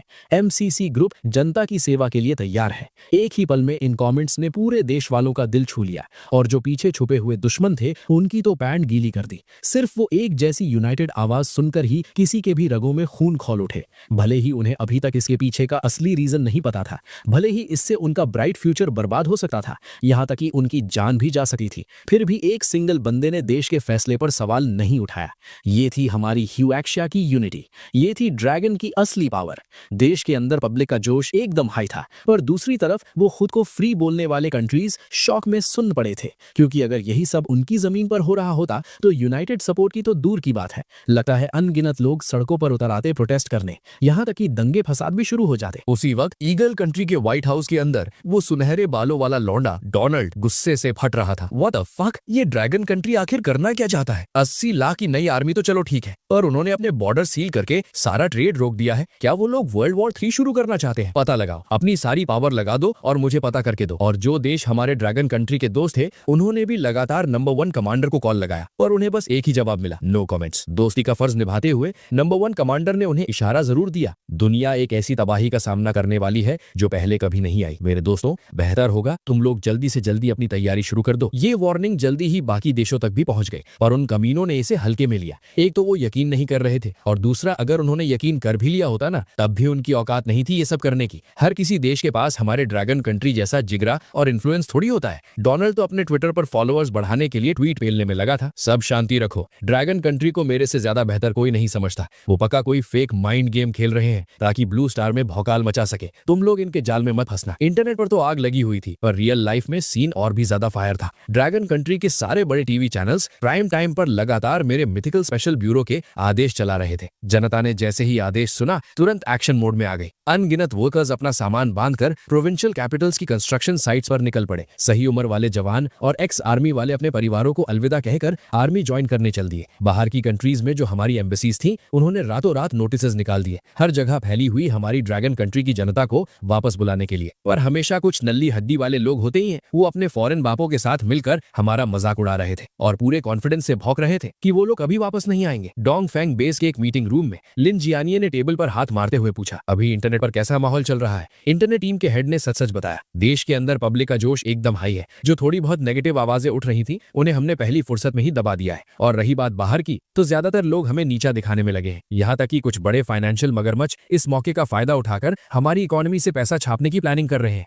इन सब में सबसे ज्यादा नेगेटिव कमेंट्स हमारे उन स्टूडेंट्स के हैं जो बाहर पढ़ रहे हैं और ट्विटर पर भौंक रहे हैं। इसका इम्पैक्ट बहुत गंदा पड़ रहा है। ये सुनकर मैं जो मेन सीट पर बैठा था, मेरा चेहरा एकदम शांत था। मैंने भारी आवाज में कहा, जिनके खून में ही गद्दारी भरी है उनकी टेंशन मत लो और ना ही उन्हें मनाने की जरूरत है। हमें सिर्फ उनका ध्यान रखना है जो अपने देश से सच्चा प्यार करते हैं। जो लोग दूसरों के तलवे चाट रहे हैं वो वापस आकर भी क्या ही उखाड़ लेंगे। उन्हें इन्फॉर्म कर दिया, यही हमारे देश की मेहरबानी समझ लो। अभी सबसे बड़ा मुद्दा उन 34 डिफेंस जोन्स का कंस्ट्रक्शन है। बताओ उसकी तैयारी का क्या सीन है? मेरा सवाल सुनकर कंस्ट्रक्शन टीम का हेड अपनी जगह से खड़ा हुआ और बोला, सारी बड़ी construction companies, private engineering teams, mining companies, cement और स्टील फैक्ट्रीज ने एकदम आगे बढ़कर हमारी आवाज का साथ दिया है। अभी रातों रात सारा मटेरियल तय की गई जगहों पर पहुंचाया जा रहा है। कल आंख खुलते ही काम शुरू हो जाएगा। ये सुनकर मैंने हल्के से सिर हिलाया। जो भी उनका हक बनता है उसमें एक पैसे की कमी नहीं होनी चाहिए। अगर जनता ने देश की आवाज सुनी है तो इसका मतलब उन्हें अपने देश पर भरोसा है। हम किसी भी हाल में उनका दिल नहीं तोड़ सकते। ये मीटिंग पूरे 2 घंटे तक चली। जब सारे मामले एकदम सेट हो गए तो मैं अपनी कुर्सी से उठा और वहां बैठे सब लोगों को घूरते हुए लाउड आवाज में बोला, साथियों, हम एक ऐसी तबाही का सामना कर रहे हैं जो हिस्ट्री में कभी नहीं आई। ये एक बहुत बड़ा खतरा तो है ही, पर इसके साथ साथ ये एक मौका भी है। मुझे पूरा यकीन है अगर हम सब और देश की पूरी जनता एक होकर लड़े तो ये तबाही हमारे ड्रैगन कंट्री के लिए आफत नहीं बल्कि एक नया रास्ता बनकर आएगी। मेरा इतना बोलना था कि मीटिंग रूम में बैठे नौजवानों के चेहरे जोश से लाल हो गए और बूढ़ों को तो जैसे 10 साल पहले की जवानी वापस मिल गई थी। सबके अंदर एक अलग ही लेवल की पावर भर गई थी। हर एक बंदे का खून उबाल मार रहा था। मीटिंग खत्म करके जब मैं अपने कमरे में लौटा तो आधी रात होने वाली थी। मैं चुपचाप अपने बेड पर बैठ गया और अपने प्रोफेशन मास्टर की पावर फीडबैक का वेट करने लगा। एक और बार उस गजब के सुकून देने वाली पावर का झटका मेरी बॉडी में घुसा और फिर मैंने अपना सिस्टम पैनल खोलकर अपने स्टैट्स चेक किए। 2 दिन के पावर फीडबैक के बाद मेरे स्टैट्स अब एकदम भौकाल बन चुके थे। Power 442, physique 486, spirit 643। मेरी सबसे कमजोर स्टैट यानी पावर भी एक आम आदमी से 40 गुना ज्यादा थी। मैंने हल्के से अपनी मुट्ठी बांधी और हवा में ही एक खतरनाक सोनिक बूम फटी। उसके बाद मैंने सिस्टम का स्टोर खोला और पैक्स चेक करने लगा। सबसे पहले मैंने जो चीज देखी वो थी अवेकनिंग स्टोन्स। कल के 3 और आज के रिफ्रेश हुए 3 टोटल मिलाकर अब मैं 600 लोगों का वक्त से पहले अवेकनिंग करवा सकता था। पर एक ही सेकंड में इसने मेरे सारे 10 बिलियन उड़ा दिए और अकाउंट लगभग खाली हो गया। एक्सपीरियंस बिल वाला पैक तो बिल्कुल मिस नहीं कर सकता था मैं। बस इन एक्सपीरियंस बिल्स की एक लिमिट थी। इन्हें सिर्फ लेवल 80 से नीचे वाले ही यूज कर सकते थे। मैं अभी ऑलरेडी लेवल 60 के आसपास था। लगता है 2 दिन में मेरे लिए इनका कोई यूज नहीं बचेगा। भाड़ में जाए। थोड़ा सा भी वक्त से पहले लेवल अप होना फायदे का ही सौदा है। जब मैं यही सोचकर पछतावा कर रहा था कि इन एक्सपीरियंस बिल्स का मैं खुद यूज नहीं कर पाऊंगा, तभी मुझे अचानक सिस्टम स्टोर में एक सरप्राइज दिखा। स्टोर रिफ्रेश हो गया था और अब एक नया एक्सपीरियंस बिल पैक आ गया था जो इस रियल दुनिया में वक्त से पहले लाया जा सकता था। ये देकर तो मेरी खुशी का ठिकाना नहीं रहा। हालांकि इसकी प्राइस पूरे 3 बिलियन थी और इसे सिर्फ लेवल 30 से नीचे वाले ही यूज कर सकते थे, लेकिन इससे मेरी नई अवेकन फोर्स वक्त से पहले ही लेवल अप करके एकदम फाड़ू टीम बन जाएगी। बिना किसी शके ये आइटम तो मुझे खरीदना ही था। एक और जोरदार शॉपिंग स्प्री के बाद मैंने अपने उस लेवल 80 तक पहुंच चुके कैरेक्टर को सिकमोर डेंजर जोन में मॉन्स्टर्स को पेलने के लिए छोड़ दिया और खुद गहरी नींद में सो गया। अगले दिन डोंगफोंग बेस के अंदर जैसे ही मैं अपने ऑफिस में घुसा, मेरी सबसे पहली नजर वहां एकदम टिप टॉप खड़ी लिन टोंग पर पड़ी और मेरी टेबल पर ऑलरेडी एक गरम गरम कॉफी रखी हुई थी। मैं हैरानी से सुन्न पड़ गया। डायरेक्टर लिन, आप यहाँ क्या कर रही हैं? लिन टोंग का चेहरा थोड़ा लाल हो गया था। कल गवर्नमेंट ऑफिस में जो उसका अकड़ वाला एटीट्यूड था वो अब गायब था। ऊपर से ऑर्डर आया है कि मैं आपकी यानी चीफ की सेक्रेटरी बनकर आपके डेली काम में मदद करूं।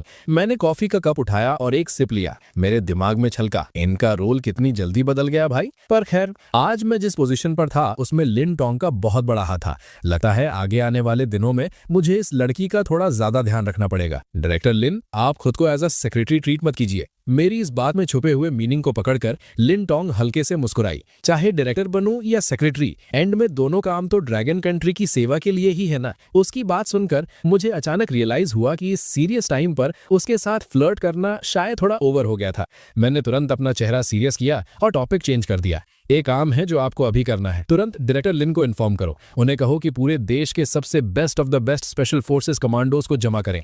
लिमिट एग्जैक्टली 600 लोगों की होगी। मेरा प्लान है उन्हें वक्त से पहले प्रोफेशन अवेकन करवाने का। फिर हम मिथिकल स्पेशल फोर्सेस की टीम बनाएंगे। और हाँ, मेरे कार्ड में 10 बिलियन और डाल दो। समझ गई? लिन टोंग ने जवाब दिया और तुरंत काम पर लग गई। ऑर्डर मिलते ही लिन जैन यान ने भी 1 सेकंड वेस्ट नहीं किया। उसने तुरंत देश भर में फैले उन सारे एलीट कमांडोज को मैसेज भेज दिया कि अपने सारे करंट मिशंस छोड़कर सीधे डोंगफोंग बेस पहुंचे। 1 घंटे के अंदर ही डोंगफोंग बेस में एक के बाद एक आर्म्ड हेलीकॉप्टर्स लैंड करने लगे। उनके रोटर्स की आवाज पूरे एरिया में भौकाल मचा रही थी। Reporting sir, dragon soul squad, पूरे 30 लोग हाजिर हैं। कमांडर सर आकर इंस्पेक्ट कीजिए। Reporting sir, sharp blade squad, पूरे 30 लोग हाजिर हैं। कमांडर सर आकर इंस्पेक्ट कीजिए। भारी और तगड़ी आवाजें पूरे ट्रेनिंग ग्राउंड पर गूंज रही थी। अलग अलग यूनिफॉर्म्स में सारी टीम्स एकदम स्ट्रेट खड़ी थी। लिन जियान यान जियान ने खुशी से अपना सिर हिलाया।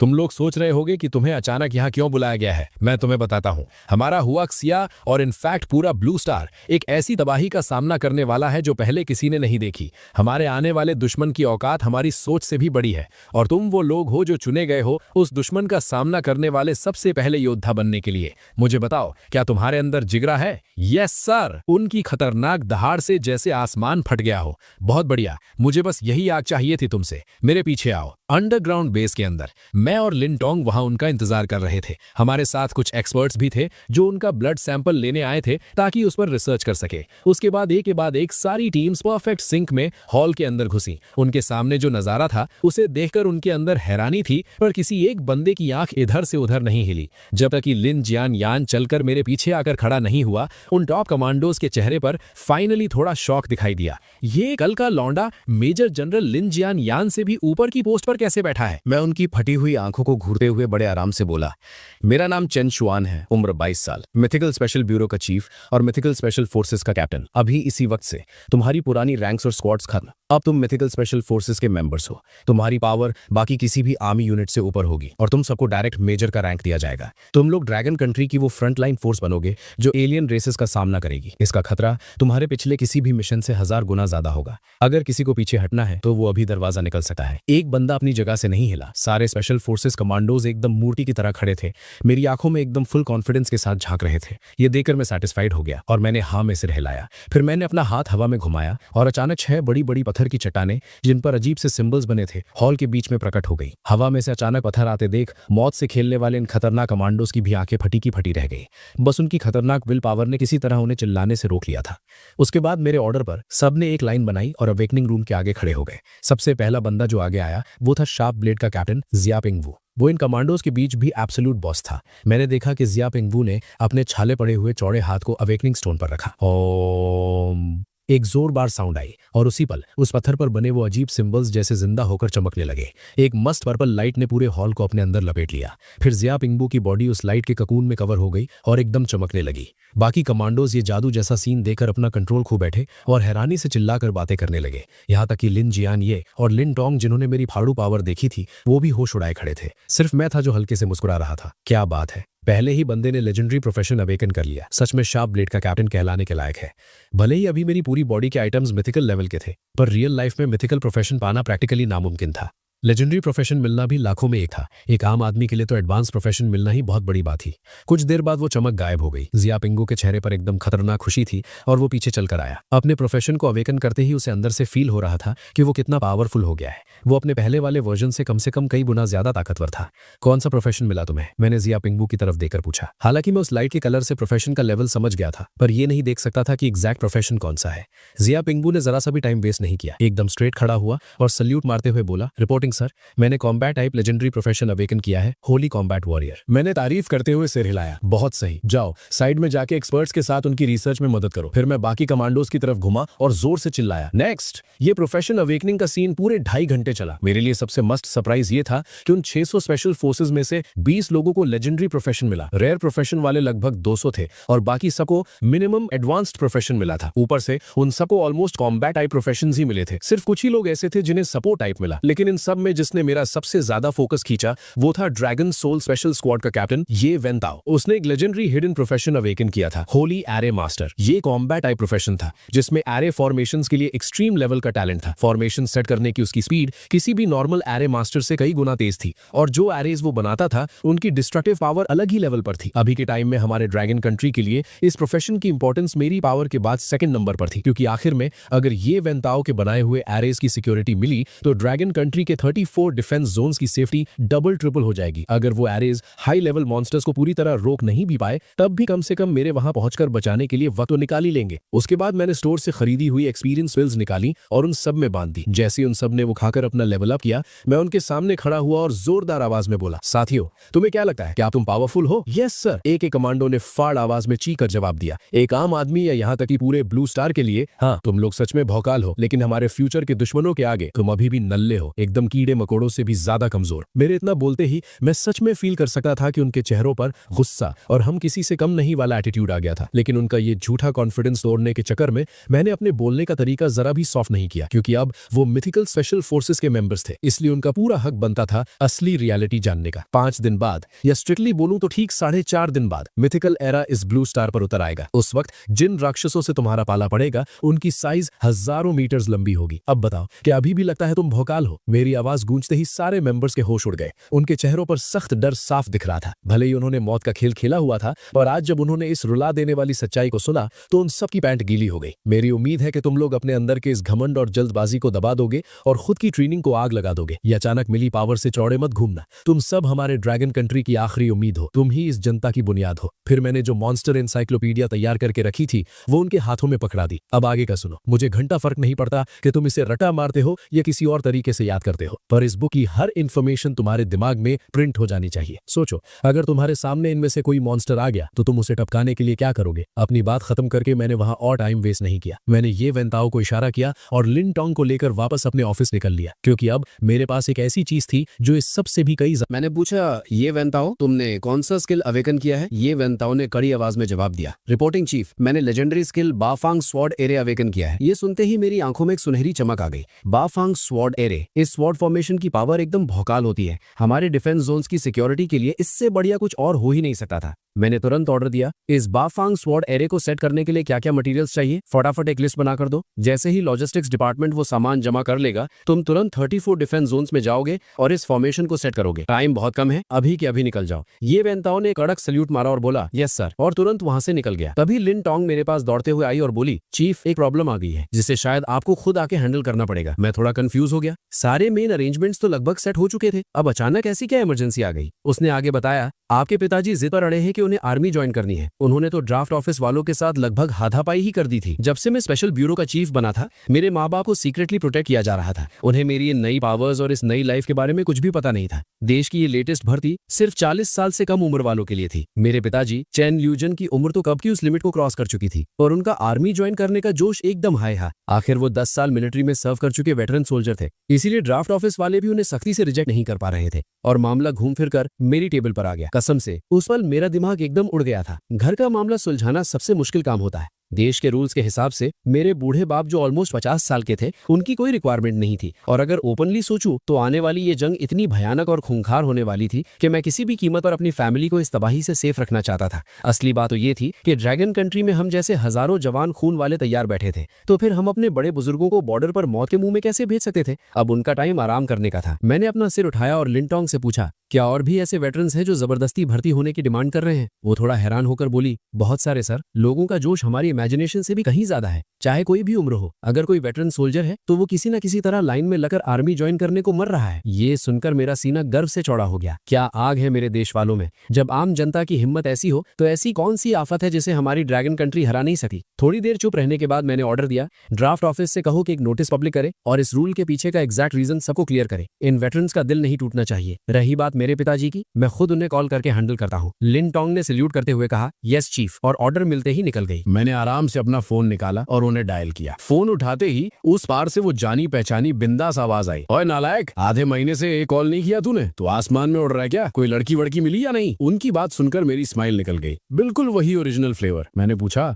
मैंने सुना फिर से आर्मी ज्वाइन करने जा रहे हो? वो गर्व से बोले, तो और क्या, देश को अभी हमारी जरूरत है। मैं 10 साल का वेटरन हूँ, इस वक्त पीछे हटने का तो सवाल ही नहीं बनता। मैंने उन्हें समझाते हुए बताया, पर आप इस बार लेट हो गए बॉस। आपके इस बेटे ने आपसे पहले ही मिलिट्री ज्वाइन कर ली है। अगर हम बाप बेटे दोनों फ्रंट लाइन पे चले गए तो माँ को अकेला कौन देखेगा? इस बार आप चुपचाप घर पर आराम से बैठो। आपके हिस्से की लड़ाई इस बार आपका बेटा लड़ेगा। मुझे अपने बाप की वो जिद्दी खच्चर वाली आदत अच्छे से पता थी। नॉर्मल तरीके से वो मानने वाले थे ही नहीं। चेन ल्यूजन गुस्से से चिल्लाए, तू बेवकूफ है क्या? पागलपंती बनकर और अभी के अभी घर वापस आ। हमारी चेन फैमिली का एक ही इकलौता बेटा है तू। मुझे अपना पोता देखना है भी। मैंने बिल्कुल शांत आवाज में कहा, अब कुछ नहीं हो सकता पिताजी। आप खुद एक वेटरन हो, आपको अच्छे से पता है कि आर्मी भगोड़ों का क्या हाल करती है। मेरी इस एक ठंडी लाइन ने चेन ल्यूजन को एकदम चुप करवा दिया। फोन पर सन्नाटा छा गया। काफी देर बाद उन्होंने धीमी आवाज में बोला, बेटा अपना ख्याल रखना, ट्रेनिंग अच्छे से करना, ग्राउंड में ज्यादा पसीना बहाओगे तो असली बैटल में कम खून बहेगा। तेरी माँ और मैं तेरे जीत कर घर लौटने का इंतजार करेंगे। उनकी इस भाषणबाजी से मेरा दिल भर आया। आज ड्रैगन कंट्री में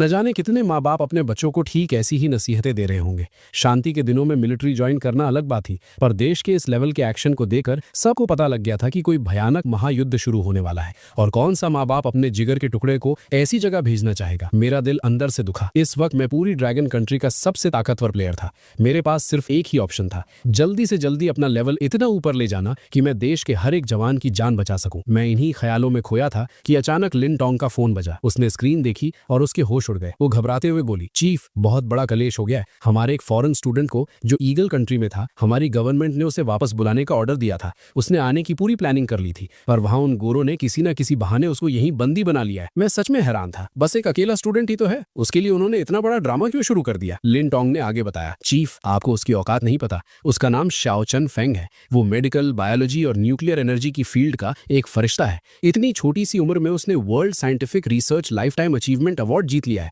पूरी दुनिया जानती है कि वो एक मॉन्स्टर जीनियस है। सिर्फ यही नहीं, वो ईगल कंट्री के सारे टॉप लेवल सीक्रेट प्रोजेक्ट्स का हिस्सा था, और यहाँ तक कि वहाँ का प्रेसिडेंट डोनाल्ड भी उसे अपना सगा बेटा मानता है। अब जब उसने अचानक अनाउंस किया कि वो हमारे देश आना चाहता है तो वो गोरे पागल हो गए। उनसे देखा ही नहीं गया। ये सुनते ही मेरे चेहरे पर एक जोरदार और खतरनाक हंसी आई और मैं बोला, क्या घटिया डाकू है साले। पूरा लफड़ा डिटेल में जानने के लिए मैंने अपना फोन निकाला। पता चला इंटरनेट पर तो जैसे बॉम्ब फट गया था। हमारे फॉरेन अफेयर्स डिपार्टमेंट ने सख्त भाषा में एक वार्निंग वीडियो रिलीज की थी, जिसमें ईगल कंट्री की इस गुंडागर्दी की धज्जियां उड़ाई गई थी। वीडियो में क्लियर वार्निंग थी, हमारी ड्रैगन कंट्री डिमांड करती है कि आप तुरंत हमारे सिटीजन शियाओ चैन फेंग को रिहा करें। अगर ऐसा नहीं हुआ तो हम कोई भी खतरनाक एक्शन लेने के लिए तैयार हैं, जिसमें मिलिट्री पावर का यूज होना भी पक्का है। इस डिप्लोमेटिक वीडियो ने सोशल मीडिया पर भौकाल मचा रखा था। करोड़ों देशवासियों का खून खौल रहा था और वो चाह रहे थे कि इस बार सिर्फ बातों से काम न बने, हम उन्हें सच में अपनी औकात दिखाएं। वहीं ईगल कंट्री के व्हाइट हाउस के अंदर उनके बड़े बड़े जनरल्स का चेहरा उतरा हुआ था। उनकी फटी पड़ी थी और आपस में ही डरे हुए थे।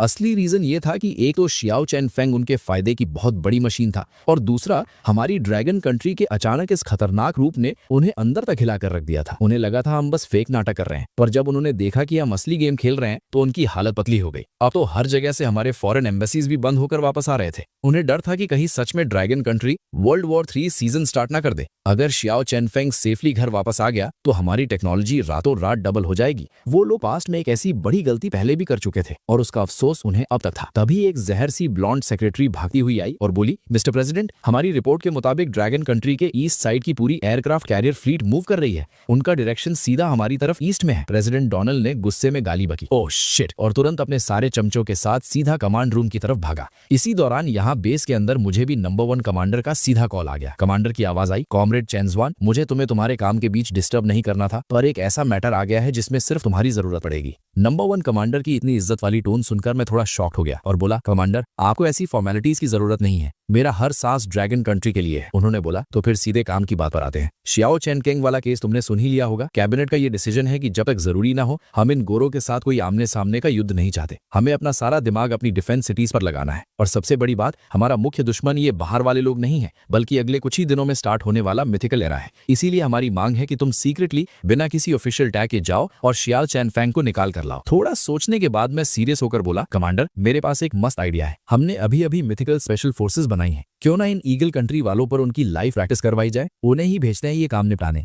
सच बोलूं तो जिस लेवल पर मेरी पावर अब आ चुकी थी, चुपचाप वहां घुसना और शियाओ चैन फेंग को उठाना मेरे लिए एकदम बच्चों का खेल था। जब तक वहां के मिलिट्री वाले सीधा न्यूक्लियर लेवल के वेपन्स नहीं गिराते, उनकी नॉर्मल चिल्लर बंदूकें मेरे शरीर को टच भी नहीं कर सकती थी। हद से हद एक मिसाइल शायद मुझे थोड़ा खरोच सकती थी, उससे ज्यादा कुछ नहीं। नंबर 1 कमांडर ने हाँ में सिर हिलाया और कहा, ठीक है, पर एक बात ध्यान में रखना, इस मिशन का इकलौता टारगेट शियाओ चैन फेंग को जिंदा और सेफ वापस लाना है। उन गोरों के साथ फालतू दुश्मनी पालने में वक्त बर्बाद मत करना। हमारे पास इधर बहुत और काम पेंडिंग है। मैंने जवाब दिया, ऑर्डर रिसीव्ड सर। फोन कटते ही मैं सीधा स्पेशल फोर्सेस बेस के लिए निकल गया। बेस हॉल में कदम रखते ही मेरी भारी आवाज गूंजी, सब लाइन में लगो और असेंबल हो जाओ। जो लड़के जमीन पर आराम से बैठकर बातें कर रहे थे, वो एक झटके में स्प्रिंग की तरह उठे और नैनो सेकंड्स में लाइन बनाकर खड़े हो गए। मैंने ऑर्डर दिया, जियापिंगवू, चंडिंग, वोंगहू, शावाल, तुम सातों मेरे साथ चलोगे, बाकी सारे यहीं पर कमांड का इंतजार करेंगे और ट्रेनिंग कंटिन्यू रखेंगे। ये जो 7 लड़के मैंने सिलेक्ट किए थे वो अपनी फोर्स के एलीट कैप्टन्स थे और इन सब के पास लेजेंड लेवल की क्लास पावर्स थी। अगर मेरे साथ होने के बावजूद ये लोग एक स्टूडेंट को नहीं बचा पाए तो भाई साहब मिथिकल एरा के उन दरिंदों का सामना करना तो दूर की बात थी। फ्लाइट टेक ऑफ होने के बाद मैंने उन्हें मिशन की सच्चाई बताई और कहा, ईगल कंट्री के कमीनों ने हमारे एक स्टूडेंट को उड़वा लिया है और अपने देश में दबोच रखा है।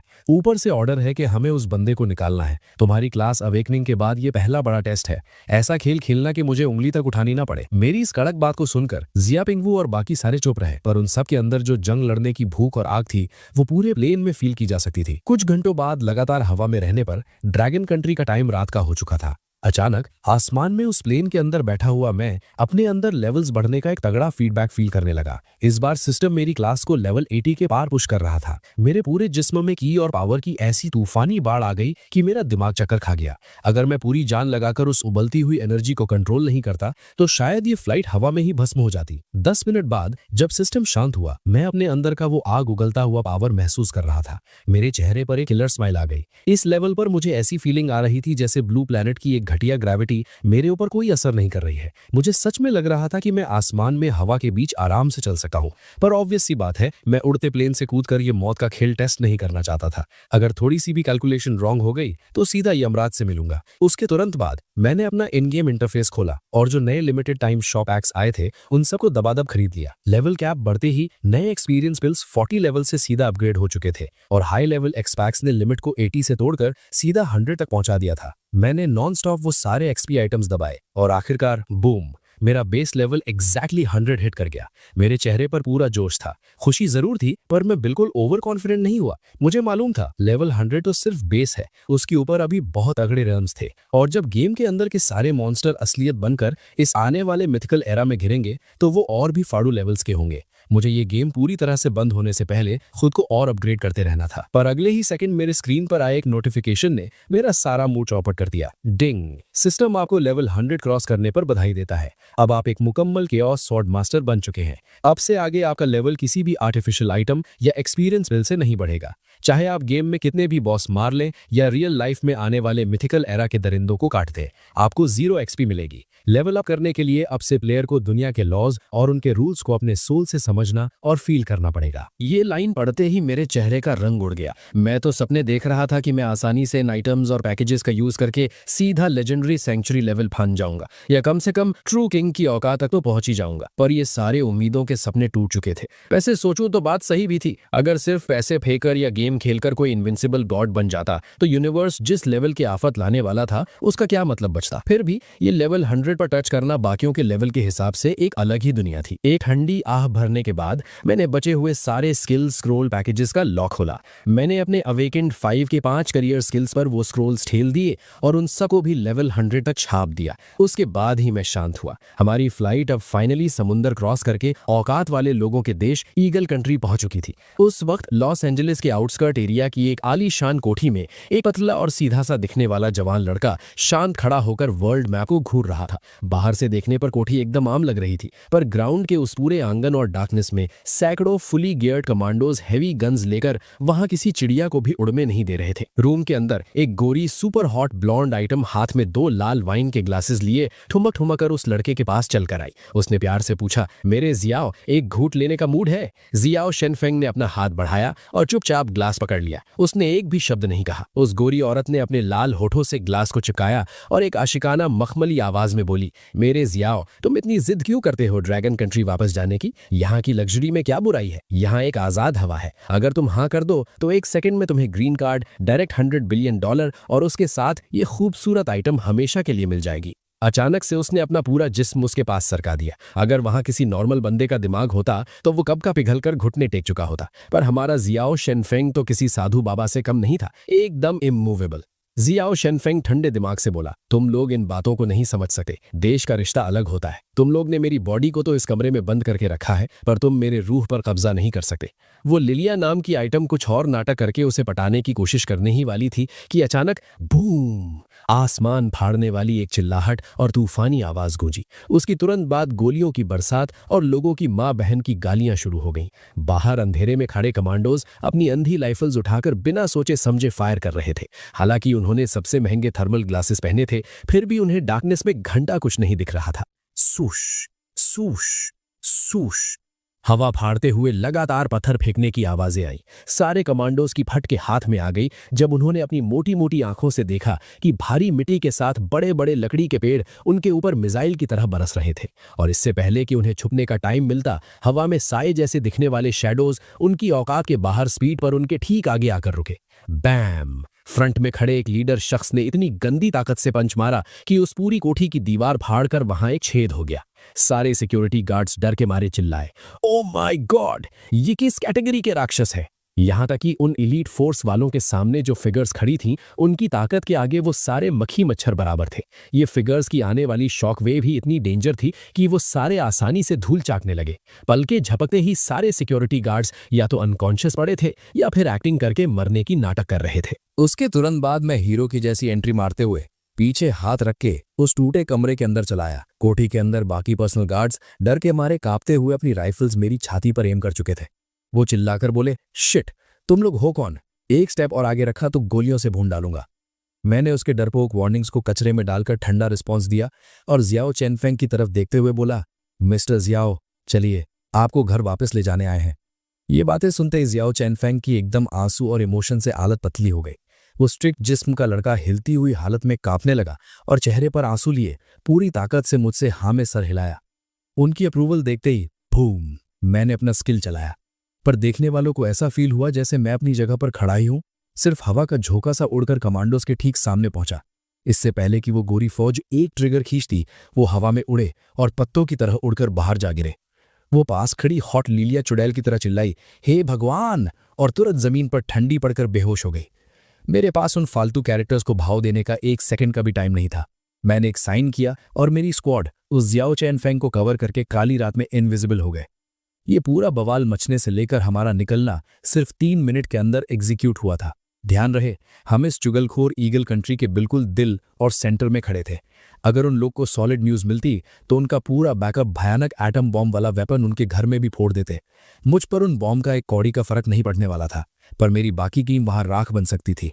बेस से बाहर हम अपने अंदर कवर एजेंट्स के वैन्स में बैठे और ठीक करीबी समुद्री डॉकयार्ड के लिए निकल लिए, पर रास्ते में लगाए हुए दुनिया भर के कैमरास और उन सारे सीसीटीवी को एक एक करके तोड़ना एक बेवकूफ़ी और टाइम वेस्ट था।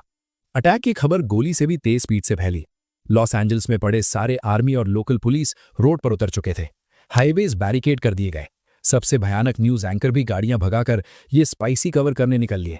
उनकी सिक्योरिटी वीक होने का पूरा फायदा उठाकर हमने अपना ट्रक ठीक हार्बर पर टकराकर ब्रेक मारी, पर पीछे मौत की तरह 50 पुलिस कार्स सायरन बजाकर हॉर्न पे हॉर्न ठेल रहे थे और हमारे सर के ऊपर लगातार धुप-धुप करती 5 पुलिस हेलीकॉप्टर्स थे।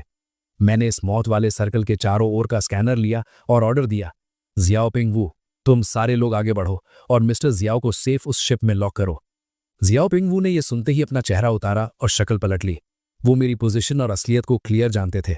मैं ड्रैगन कंट्री के लिए एक उस साइंटिस्ट या उस पूरे स्क्वाड के लेवल पर भगवान की लेवल वाला जरूरी पीस था। वो जिद करते हुए बोला, सर, मैं इन लोग के सामने ब्लॉक बन कर रुकूंगा, आप प्लीज सेफ उस पर फ्लाइट बोर्ड करें। मैंने एकदम एंग्री विलन लुक उस पर मारा और चिल्ला के गुस्सा किया, अबे जो ऑर्डर दिया है वो फॉलो कर, ये सब चिंदी चोर मिलकर मुझे नहीं रोक सकते। इस तगड़े आमने सामने ठीक थोड़ी दूर से उन लॉस एंजलिस के पुलिस वालों ने स्पीकर निकालकर गाना शुरू कर दिया, ए ड्रैगन कंट्री के दरिंदो, हमने तुम्हें चारों तरफ से ब्लॉक कर दिया है, चुपचाप ग्राउंड पर बैठकर सरेंडर करो वरना हम तुम्हें यही शूट आउट में उड़ाएंगे। वो कचरा ऑफिसर अपनी लाइन पूरी भी नहीं कर पाया कि आसमान में काले धब्बे की shadow her second zoom in और लार्ज हो रही थी। वो घटिया 2 टन का लोहे का कंटेनर पूरा आसमान फाड़ने वाली आवाज के साथ उड़कर ठीक उन गधों के बीच दे मारा। इस आतंकी एक्शन से वो मोटी पुलिस वाले ऐसे फटी आवाज में भागे जैसे कुत्ते पीछे पड़े हों।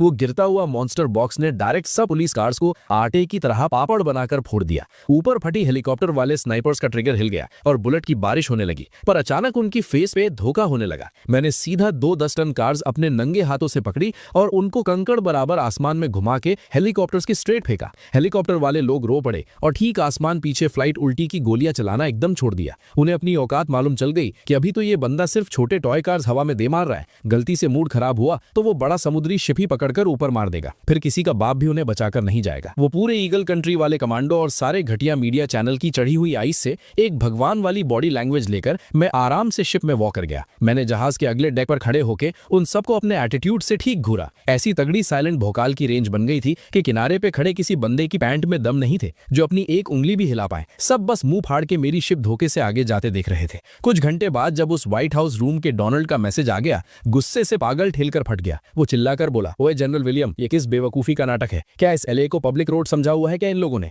वो ड्रैगन कंट्री वाले हमारे देश में आकर जैसे चाहते हैं घूम रहे हैं, तो मेरी इस महान ईगल कंट्री की औकात में जरा सा विलियम ने अपना मुंह काला करते हुए और एक ब्लर सीसीटीवी फुटेज आगे बढ़ाते हुए कहा, मिस्टर प्रेसिडेंट, देखिए इस कैमरा फुटेज को। रात की धुंध में लग रहा है जैसे किसी अकेले बंदे ने अपने नंगे हाथों से पूरा पेड़ उखाड़ा और उसे किसी खिलौने की तरह दूर विला की तरफ फेंक दिया। विलियम ने आगे वॉर्न किया, प्रेसिडेंट सर, ड्रैगन कंट्री ने किसी आम इंसान को नहीं भेजा है। नॉर्मल तरीके से उन्हें रोकना नामुमकिन है। मैं आपसे परमिशन मांगता हूं कि नेवी बेस से फाइटर जेट्स भेजकर उन्हें रास्ते में ही ब्लॉक किया जाए। डोनाल्ड ने वीडियो देखते हुए अपना माथा सिकोड़ा और गुस्से में ऑर्डर दिया, एक बात याद रखना, शाओ किसी भी हाल में यहां से जिंदा नहीं जाना चाहिए। अगर जरूरत पड़े तो सीधे मिसाइल दाग दो। उसका समुद्र में दफन होना ड्रैगन कंट्री वापस जाने से लाख गुना बेहतर है। ईगल कंट्री के नेवी बेस से कई F-22 फाइटर जेट्स आसमान फाड़ते हुए उड़ान भर चुके थे और हमारी शिप की तरफ तूफान की तरह बढ़ रहे थे। और इधर थोड़ी देर के लिए खतरा टलने के बाद मैं शिप के केबिन में आराम कर रहा था। मेरे स्क्वाड के लड़के बाहर पहरा दे रहे थे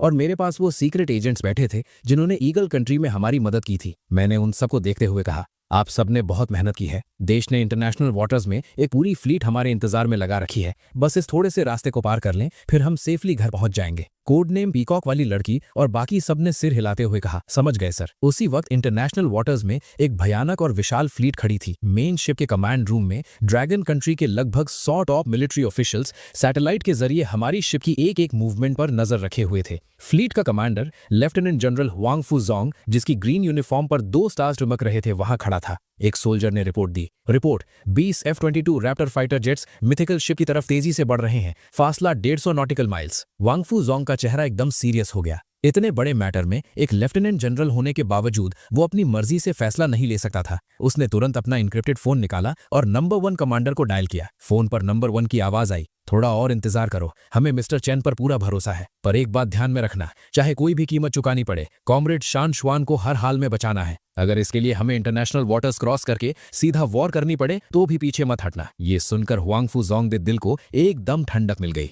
दूसरी तरफ उन रैप्टर जेट्स के पास आते ही मेरी सेंस इतनी खतरनाक हो चुकी थी कि आसमान में होने वाली इस गड़बड़ को मैंने पहले ही फील कर लिया। मैं आराम से केबिन से बाहर निकला और शिप के आगे वाले डेक पर आकर खड़ा हो गया। मैंने अपनी आंखें थोड़ी बंद की और उस काले आसमान को घूरा। मेरे पीछे शार्प इंगवोग और बाकी सारे टीम मेंबर्स भी आकर खड़े हो गए। धीरे धीरे बादलों को चीरते हुए उन जेट्स की परछाइयां दिखने लगी। उनके उस विशाल और काले आकार को देखकर मेरी टीम के सभी लोग अंदर तक हिल गए। अचानक शार्प इंगवू का चेहरा डर से सफेद पड़ गया और वो चिल्लाया, कैप्टन कूदो जल्दी। अगले ही सेकंड आसमान से आग उगलता हुआ एक मिसाइल सीधा शूटिंग स्टार की तरह हमारी तरफ गिरने लगा। किसी ने सपने में भी नहीं सोचा था कि ईगल कंट्री वाले इतने कमीने होंगे कि बिना कोई वार्निंग दिए सीधा मिसाइल फायर कर देंगे। एक भयानक मौत का खतरा मेरे सामने था और जवाब देने का टाइम भी नहीं था। पर फिर बूम, मेरी बॉडी एक फ्लैश की तरह अपनी जगह से गायब हो गई और हवा में टेलीपोर्ट होकर उस मिसाइल के ठीक सामने प्रकट हुई। मैंने हवा में एक तगड़ा बाइसिकल किक मारा। वो मिसाइल जो आग उगा रहा था मेरे एक लात से फुटबॉल की तरह रिवर्स उड़ता हुआ गया और समुद्र में दूर जाकर ब्लास्ट हो गया। उसके बाद मैं हवा में लगातार फ्लैश होता रहा। स्वूश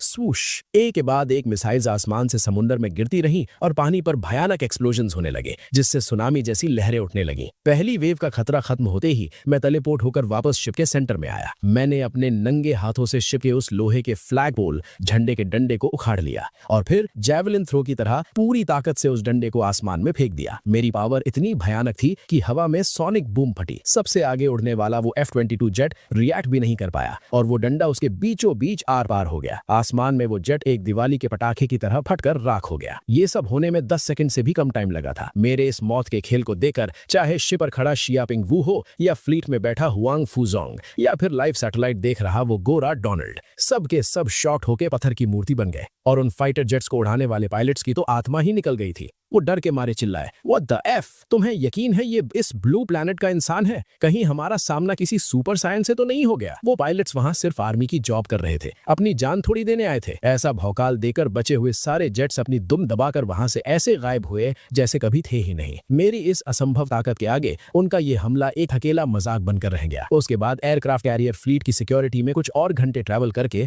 हम आखिरकार ड्रैगन कंट्री वापस पहुंच गए। वापस आते ही बिना एक सेकंड वेस्ट किए मैंने नए सोल्जर्स को क्लास अवेकन करवाना शुरू कर दिया। पर इस बैच का लेवल थोड़ा हल्का था। सिर्फ 2 लोगों ने लेजेंडरी क्लास अवेकन की, क्योंकि सारे टॉप सोल्जर किंग्स पहले ही निकल चुके थे। पर सबसे बड़ी बात, इस लिस्ट में मेरी सेक्रेटरी लिन टोंग का नाम भी था। उसने आकर जो क्लास निकाली वो सीधा होली लाइट स्वॉर्ड मास्टर थी। लाइट एलिमेंट की स्वॉर्ड लेजेंडरी क्लास जो दुश्मन को काटने के साथ साथ अपनी टीम को हील भी कर सकती थी। एक और भयानक बिजी दिन खत्म हुआ और मैं रात को 12 बजे बेड पर लेट गया। इस बार मुझे लेवल 100 का फीडबैक मिला था। पिछली 3 बारों के कंपैरिजन में इस बार की पावर ऐसे मेरे अंदर आई जैसे आसमान से पूरी गंगा नदी मेरे अंदर बह गई हो। इस खतरनाक पावर ने मेरे पूरे जिस्म को घेर लिया था। मेरे आसपास की जगह ग्रेविटी और पावर से ट्विस्ट होने लगी। कमरे के सारे शीशे एक झटके में चूर चूर हो गए। ये भौकाल आधे घंटे तक चला और तब जाकर शांत हुआ। मैंने अपना पैनल खोला और स्टैट्स देखे। हर एक स्टैट लगभग 10,000 को छू रही थी। अचानक मुझे एक झटका लगा। मुझे फील हुआ कि ब्लू प्लैनेट की ग्रेविटी का मेरे ऊपर 0 असर हो रहा था।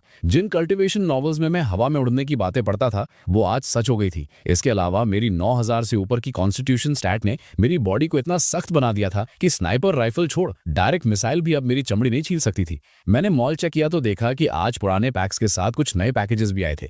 Chaos Sword Monster Exclusive Divine Weapon Pack, Upgradable Mid-Tier Weapon और Armor Set, Price 5 billion। Enlightenment Pack DAO, इसको यूज करने से थोड़ी देर के लिए समझ 100 गुना बढ़ जाएगी और किंग रेल्म ब्रेक करने में मदद मिलेगी। Price 3 billion. स्पेशल पैक, पता लगाओ कि पूरी ड्रैगन कंट्री में और अवेकनिंग स्टोन्स कहां छुपे हैं। Price 10 billion.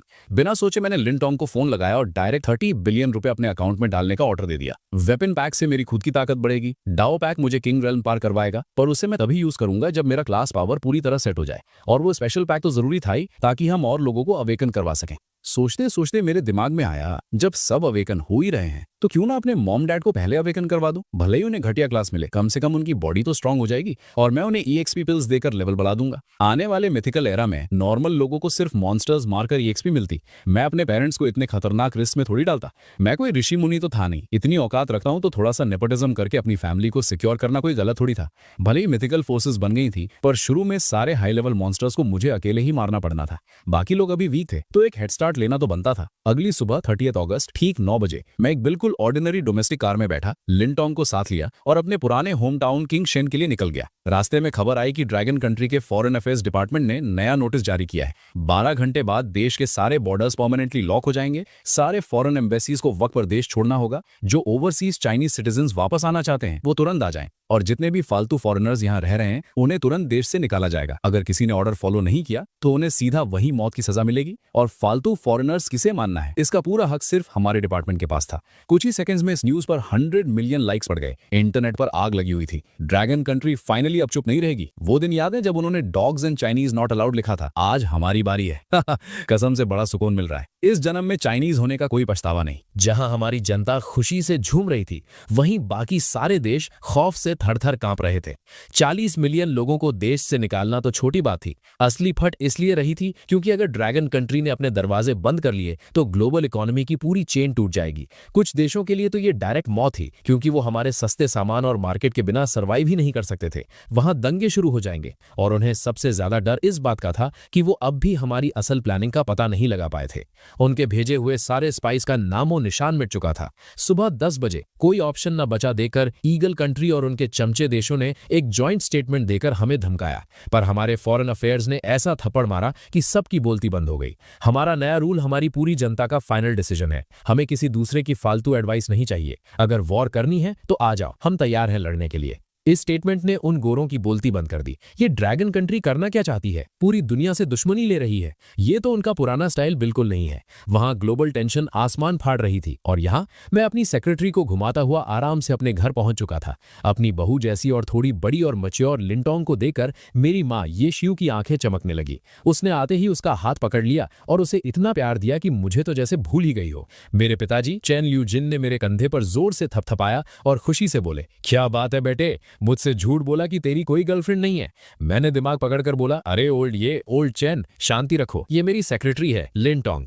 मैंने अपनी बात पूरी भी नहीं की थी कि ओल्ड चैन गुस्से में चिल्लाए, चल बे निकल यहां से, तू क्या समझता है तेरे बाप ने 10 साल आर्मी में झक मारी है? तू एक नया भर्ती हुआ चिल्लर फौजी है और तुझे पर्सनल सेक्रेटरी मिलेगी? बोलते ही उन्होंने मेरे सिर पर एक तगड़ी थप्पड़ रसीद कर दी। सोफे पर बैठी लिंटोंग की तो फट गई। उसने पूरे ड्रैगन कंट्री में किसी की हिम्मत नहीं देखी थी जो मुझ पर हाथ उठा सके। मैंने थोड़ा पीछे हटकर कहा, ओल्ड चैन, अगर आप ऐसी बात कर रहे हो तो अब और सस्पेंस नहीं, लो मैं अपनी औकात बताता हूं। मैं चेन शुआन, अभी के वक्त में मिथिकल स्पेशल ब्यूरो का डायरेक्टर हूं।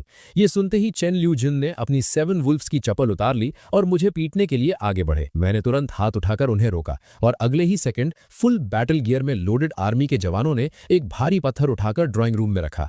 उन जवानों ने कड़क सल्यूट मारा और बोला, रिपोर्ट, टास्क पूरा हुआ, चीफ का क्या ऑर्डर है? मैंने कमांड दी, वापस अपनी पोस्ट पर जाओ और बाहर गार्ड करो। Yes sir.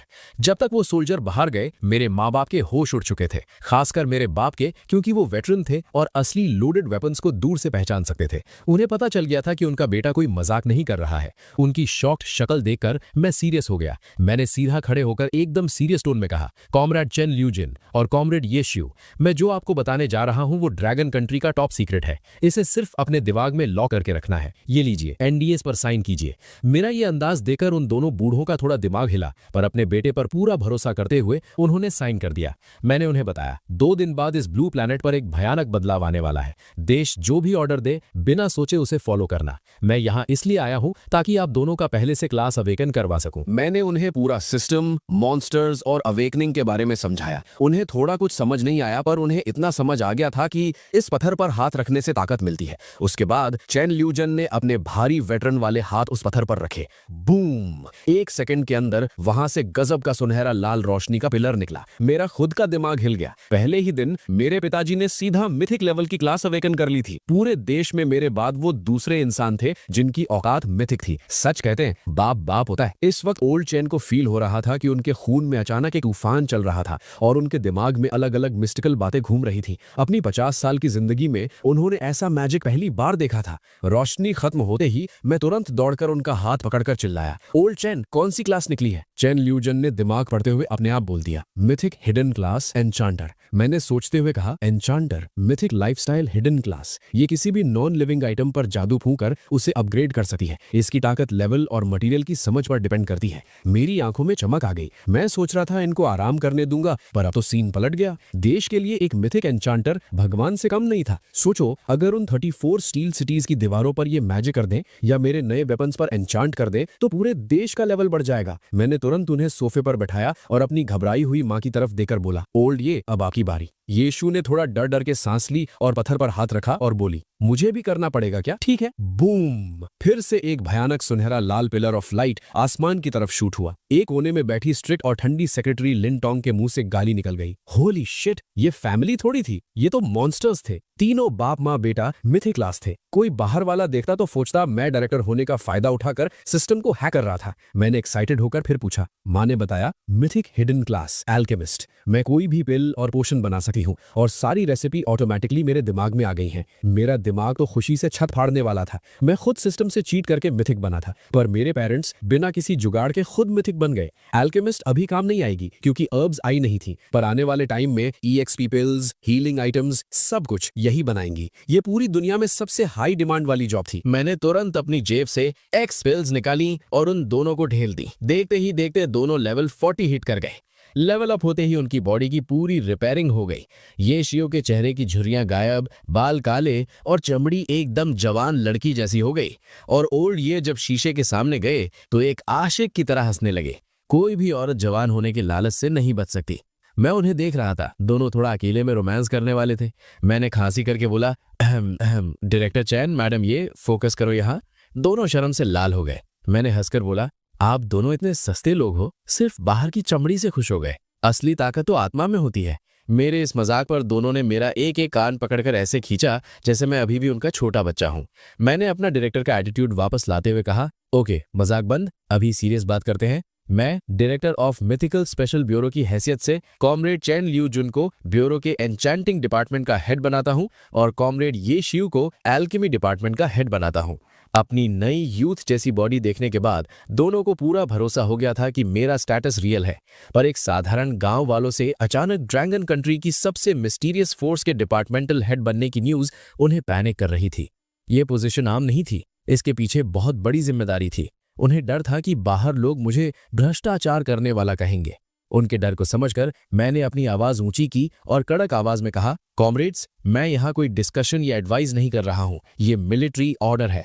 वो मुझे फालतू में और गरियाने वाले थे, पर जब उन्होंने मेरे फेस पर एक असली जनरल जैसा आग और एटीट्यूड देखा तो दोनों ओल्डीज का दिल थोड़ा कांप गया। एक 10 साल के वेटरन सोल्जर होने के नाते चैन ल्यूजुन ने अचानक से खड़े होकर मुझे एक कड़क मिलिट्री सल्यूट मारा और बोला, यस चीफ। उसके बाद मैंने लिन टोंग को ऑर्डर दिया कि वो ब्यूरो में कांटेक्ट करके बाकी सारी चीजें सेट कर दे। जैसे ही ये सीरियस काम वाली वाइब खत्म हुई, हमारी फैमिली वापस अपने उसी पुराने खुशी वाले माहौल में लौट आई। सही बताऊं तो ओल्ड चैन, ओल्ड ये और लिन टोंग आपस में एक मस्त फैमिली लग रहे थे और मैं, जो उनका सगा बेटा था, पूरी तरह इग्नोर हो गया था। खाना खाने के बाद मैंने मॉम डैड की पैकिंग करवाई और हम तुरंत डोंग फोंग बेस लौट आए। रात के 9 बज चुके थे। तभी ड्रैगन कंट्री के फॉरेन अफेयर्स डिपार्टमेंट ने एक लेटेस्ट नोटिस रिलीज किया। उसमें सिर्फ 4 सिंपल वर्ड्स थे, ड्रैगन कंट्री बॉर्डर्स सील्ड। ठीक 10 मिनट बाद दूसरा ऐलान भी आ गया। 31 अगस्त सुबह 8 बजे देश के 34 डिफेंस जोन्स में एक साथ 68 लाख आर्मी डिप्लॉय की जाएगी। हर एक डिफेंस जोन में लगभग 2 लाख जवानों की फौज होगी। सारे डिफेंस जोन्स अपनी तैयारी पूरी रखें।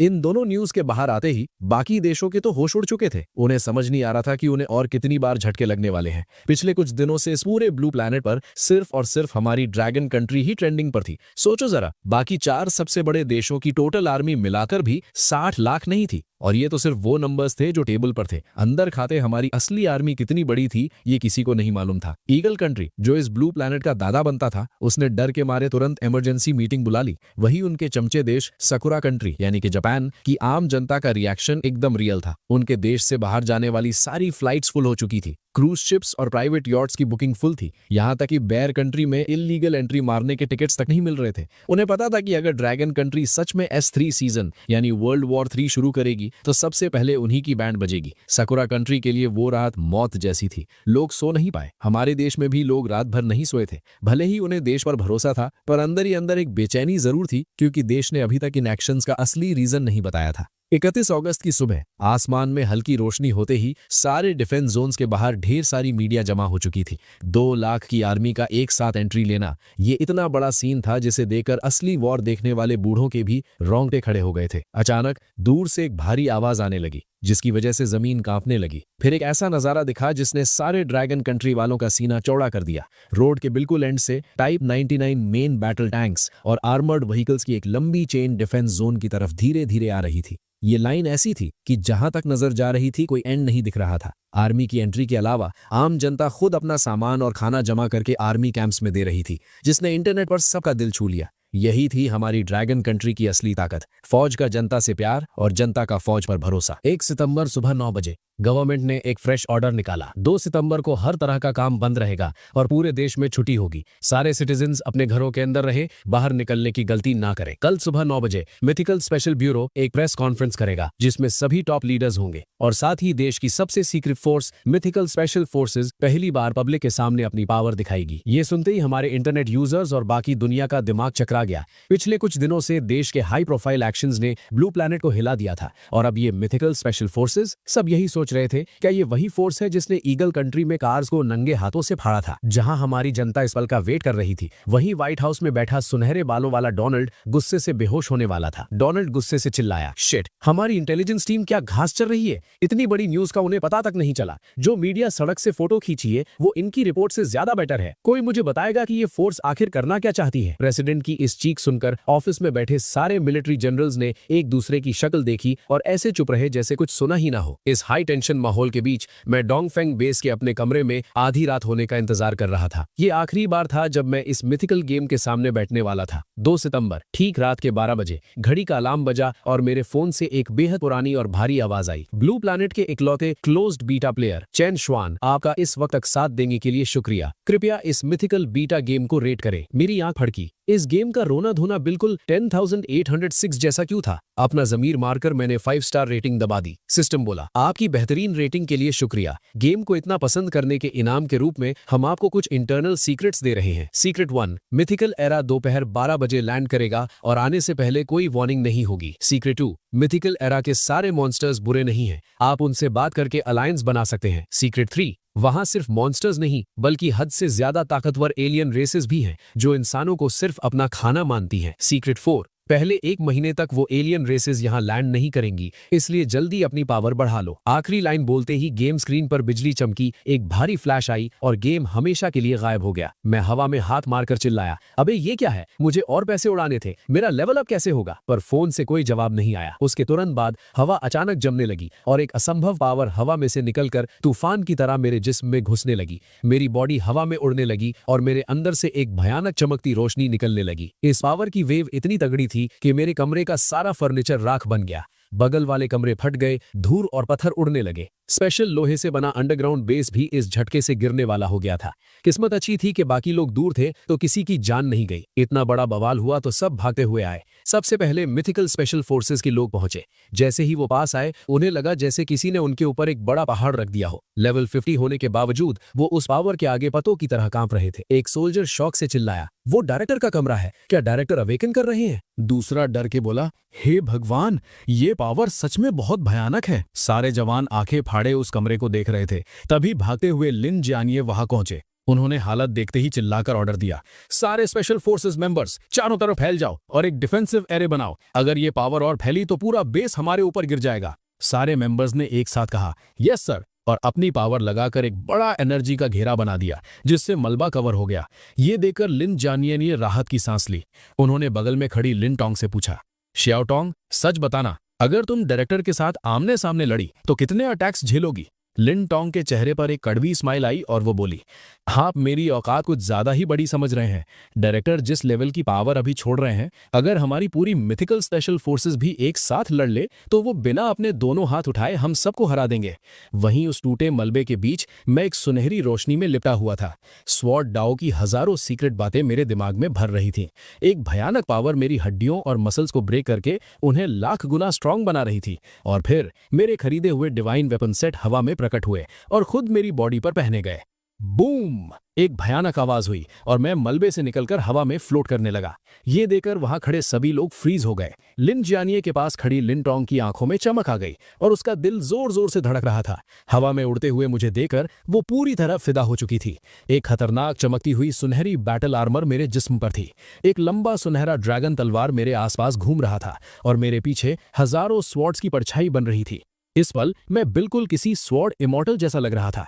उन सब के हैरान चेहरों को देखकर मैंने अपनी एनर्जी कंट्रोल की और आराम से लिन जानिए और लिन टोंग के पास उतरा। मैंने सिर खुजाते हुए थोड़ा नर्वस होकर पूछा, अरे मैं थोड़ा आउट ऑफ कंट्रोल हो गया था, ये जो टूट गया है इसका फाइन देना पड़ेगा क्या? मेरी इस लाइन को सुनते ही लिन टोंग की हंसी छूट गई और उसने थूक दिया। बाकी सारे स्पेशल फोर्सेस वाले भी हंसने लगे। इस हंसी मजाक को देखकर कोई नहीं कह सकता था कि कल दुनिया तबाह होने वाली है। थोड़ी देर बाद सब लोग मुझे ट्रेनिंग हॉल की तरफ ले गए। मैं स्टेज पर खड़ा हुआ और उन जवानों को देखा। मैंने ऐलान किया, मैं आज इस फोर्स के अंदर एक नई इली टीम बना रहा हूं जिसका कोड नेम होगा चिकशाओ यानी रेड हेवेंस। इसमें स्यापिंग वू और बाकी 68 लेजेंडरी क्लास वाले मेंबर्स शामिल होंगे। ये चिकशाओ टीम सबसे इलीट होगी जिसका काम इमरजेंसीज और सीधा कैपिटल सिटी को प्रोटेक्ट करना होगा। बाकी सारे मेंबर्स कल प्रेस कॉन्फ्रेंस के बाद 34 ग्रुप्स में डिवाइड होंगे और अलग अलग डिफेंस जोन्स में जाएंगे। सारे जवानों ने एक साथ चिल्लाकर जवाब दिया, यस सर। उनकी आवाज पूरे हॉल में गूंज गई। किसी को कोई डाउट नहीं था। उनकी आंखों में सिर्फ आग थी क्योंकि मैं उनके लिए एक भगवान बन चुका था। उस रात कोई नहीं सोया। सब कल की तैयारी कर रहे थे जिसमें मैं भी शामिल था। इस बार मैं खुद कैपिटल कमांड सेंटर में बैठकर सारी प्लानिंग संभाल रहा था। हालांकि मैं अंदर से किंग रेल्म में ब्रेक थ्रू करने के लिए मचल रहा था, पर वक्त नहीं था। मिथिकल एरा आने पर देश की मेरी जरूरत थी। मैं छिपकर कल्टीवेशन नहीं कर सकता था। सुबह 5:30 पर तैयारी पूरी हुई। मेरा ऑर्डर मिलते ही 1800 अवेकेंड सोल्जर्स एक लाइन में चलते हुए कैपिटल आने वाले ट्रांसपोर्ट पर चढ़ गए। सूरज निकल चुका था। सुबह 7 बजे। ना बच्चे स्कूल गए, ना कोई पार्क में था। सारी सड़कें खाली थीं। देश के सारे लोग अपने टीवी और कंप्यूटर के आगे बैठे थे। कैपिटल का ग्रेट हॉल तैयार था और वीआईपीज अंदर आ रहे थे। कुछ ही देर में आगे की 2 लीडर्स की लाइन छोड़कर बाकी पूरा हॉल भर गया था। फिर कैबिनेट के टॉप लीडर्स और मैं अपनी मिथिकल स्पेशल ब्यूरो की टीम के साथ हॉल में आए। प्रेस कॉन्फ्रेंस शुरू हुई। करोड़ों लोगों के सामने नंबर 1 कमांडर स्टेज पर गए। उनका चेहरा सीरियस और पावरफुल लग रहा था। नंबर 1 कमांडर ने माइक पर बोला, मेरे दोस्तों, देशवासियों, गुड मॉर्निंग। आपने सुना होगा कि हमने कई नए रूल्स लगाए हैं। पहले तो मैं पूरे देश को थैंक यू बोलना चाहता हूं कि आपने इस काम में हमारा साथ दिया। नीचे बैठे सभी लोगों ने जोरदार तालियां बजाई। नंबर 1 कमांडर ने हाथ से इशारा करके सबको शांत किया। उन्होंने आगे कहा, ड्रैगन कंट्री और पूरा ब्लू प्लैनेट एक ऐसी आफत का सामना करने वाला है जो पहले कभी नहीं आई, पर हमारी तैयारी पूरी है। मैं चाहता हूं कि कुछ भी हो जाए, आप लोग डरे नहीं। अपने देश पर, गवर्नमेंट पर, आर्मी पर भरोसा रखें। हमारी ड्रैगन कंट्री 5000 साल से खड़ी है। हमने सब देखा है और इस बार भी हम जीतेंगे। ये सुनकर पूरे हॉल के लोग खड़े हो गए और तालियां बजाने लगे। नंबर 1 कमांडर ने फिर अनाउंस किया, अब मैं ड्रैगन कंट्री के मिथिकल स्पेशल ब्यूरो के डायरेक्टर कॉमरेड चेन शुआन को बुलाना चाहूंगा कि वो आकर आपसे 2 बातें करें। नंबर 1 कमांडर स्टेज से उतरते वक्त मुझे एक सपोर्ट वाली स्माइल दे गए। मेरा दिल जोर से धड़क रहा था। मैंने पावर गेन कर ली थी और 7 दिन से डायरेक्टर था, पर इतने बड़े लेवल पर लाइव आना अलग बात थी। मैंने लंबी सांस ली और अपनी कॉम्बैट यूनिफॉर्म में स्टेज पर गया। ये मेरा पहला पब्लिक अपीयरेंस था। मेरी फिट बॉडी को देखकर टीवी के आगे बैठी लड़कियां पागल हो गईं। एक लड़की चिल्लाई, oh my God, mythical special bureau का डायरेक्टर इतना जवान है, इतना हैंडसम है कि मैं फिदा हो गई। मन कर रहा है उसके 8 बच्चे पैदा करूं। स्टेज पर खड़े होकर मैं रिस्पेक्ट के साथ एक भारी जिम्मेदारी फील कर रहा था। मैंने सीधा माइक में देखा और बोला, दोस्तों नमस्कार, मैं मिथिकल स्पेशल ब्यूरो का डायरेक्टर चेन शुआन हूं। आप में से ज्यादा लोग मुझे पहली बार देख रहे हैं, पर आगे मैं आपको बार बार दिखूंगा। ये सुनकर आम लोग कंफ्यूज हो गए, पर आगे बैठे कैबिनेट लीडर्स और टीवी पर मेरे पेरेंट्स की आंखों में आंसू थे। उन्हें पता था इस बात का वजन कितना था। वो सोच रहे थे, बेचारा अभी 20s में है और पूरे देश को बचाने का बोझ ले रहा है। सबकी कंफ्यूजन के बीच मैंने अगला धमाका किया। मैंने बताया, 1 हफ्ते पहले ड्रैगन कंट्री साइंस एकेडमी ने अपने अदर वर्ल्ड डिटेक्टर से एक अजीब सिग्नल पकड़ा। एक नई दुनिया जिसका नाम है मिथिकल एरा, वो हमारे ब्लू प्लैनेट पर हमला करने वाली है। साइंटिस्ट ने इसको डबल चेक कर लिया है। ये सच है। आज दोपहर 12 बजे पोर्टल खुलने वाला है। ये स्टोरी हाई कमांड ने लॉजिक देने के लिए बनाई थी। ये सुनते ही हॉल के लोग शॉक में थे। उन्हें लगा था कोई नई न्यूज आएगी, पर ऑल्टरनेट डायमेंशन। टीवी के आगे लोग हिल गए थे। गवर्नमेंट ने उन्हें पहले इनडायरेक्टली ट्रेन किया था, पर अब ऑफिशियल सुनकर उनके होश उड़ गए। वहीं दूसरी तरफ जो गोरे देश लाइव देख रहे थे वो हंस पड़े। एक लीडर बोला, क्या मैं ठीक सुन रहा हूँ? ऐसे ऑफिशियल प्लेटफॉर्म पर ऐसी फालतू बातें? ये लोग हमें धोखा देने के लिए एलियन स्टोरीज बना रहे हैं। मैंने स्टेज पर स्पीच कंटिन्यू रखी। मैंने आगे बताया, ये मिथिकल एरा एक आफत है, पर इसमें बड़ा चांस भी है। जब वो डायमेंशन खुलेगा तब यहाँ स्पिरिचुअल एनर्जी आएगी और इंसान नए क्लासेस अवेकन करके सुपर पावर्स गेन कर पाएंगे। हॉल में सन्नाटा छा गया। लोग सोचने लगे, सारी उम्र साइंस पढ़ी और अब ये हमें मैजिक पर विश्वास करने को कह रहा है। मैंने बोला, मुझे पता है आपको यकीन नहीं हो रहा होगा, पर आपने देखा है हमारी तैयारी। अब मैं आपसे कहूंगा कि टिएनएमएन स्क्वायर की तरफ चलिए, ताकि आप हमारी सबसे स्ट्रॉन्ग मिथिकल स्पेशल फोर्सेस को देख सके। और हाँ, इस फोर्स का हर एक मेंबर फुली अवेकेंड है। ये बोलकर मैं स्टेज से पीछे गया और अपनी आर्मर पहनने लगा। हॉल के लोगों का दिमाग सुन्न था। मेरा आखिरी सेंटेंस इंटरनेट पर आग लगा चुका था। एक यूजर ने लिखा, मेरे पास डिग्री तो नहीं है, तो मैं बस एक ही वर्ड बोलूंगा, holy shit, dragon country OP. दूसरी तरफ सारे ऑफिसर स्क्वायर की दीवार पर गए, पर वहां नॉर्मल गार्ड्स के अलावा कोई आर्मी नहीं दिखी। तभी लिन जियान ये आर्मर पहने हुए दौड़ कर आए और सल्यूट मारा। उन्होंने चिल्लाकर कहा, मिथिकल स्पेशल फोर्सेस की लाइन बन चुकी है चीफ, शुरू करने का ऑर्डर दे। नंबर 1 कमांडर ने हाथ उठाकर इशारा किया। अचानक गजब का जोश वाला नेशनल एंथम बजने लगा और दूर आसमान से कई लोग हवा में चलते हुए आने लगे। उनकी सिल्वर आर्मर चमक रही थी और उनकी पावर रिलीज हो रही थी। ये हमारी छिक्स्याओ स्क्वाड थी। वो लोग स्क्वायर के ऊपर हवा में उड़ने लगे। तलवारों की रोशनी आसमान में घूम रही थी। ये देखकर सब पत्थर बन गए। अचानक कैपिटल के आसमान में बादल गरजे। आसमान को चीरते हुए गाढ़ी सुनहरी रोशनी सीधा नीचे गिरी। मैं उस रोशनी के अंदर उस गोल्डन आर्मर को पहने हुए खतरनाक एटीट्यूड में खड़ा था। मेरे पीछे एक 100 मीटर लंबी स्वॉर्ड की परछाई थी, बिल्कुल किसी भगवान की तरह। भले ही फाइट शुरू नहीं हुई थी, पर मेरी पावर जनता को सेफ्टी का एहसास दिलाने के लिए काफी थी। 10 बजे प्रेस कॉन्फ्रेंस खत्म हुई, पर इसने दुनिया को हिला दिया। ब्लैक मार्केटिंग करने वालों की फट गई और जनता में जोश भर गया। मिथिकल स्पेशल फोर्सेस तुरंत 34 ग्रुप्स में बट गई और अपने जोन्स की तरफ निकल गई। मैं और मेरी छिक्स्याओ टीम कैपिटल में ही रुक गई। दोपहर 11:30 बजते ही पूरे देश में एक तेज सायरन बजा। पूरा देश लेवल 1 कॉम्बैट मोड में था। टैंक्स, जेट्स, शिप्स और मिसाइल्स लॉक थे। न्यूक्लियर साइलोस खुल चुके थे। एक्सट्रीम टेंशन का टाइम था। पुलिस डॉग्स भी पेट भर खाना खाकर आफत से भिड़ने के लिए रेडी थे। जब कैपिटल की वॉच टावर पर सुइयां ठीक 12 बजे पर आईं, आसमान ऐसे कटा जैसे किसी ने तलवार चलाई हो और एक विशाल काली दरार धीरे धीरे खुलने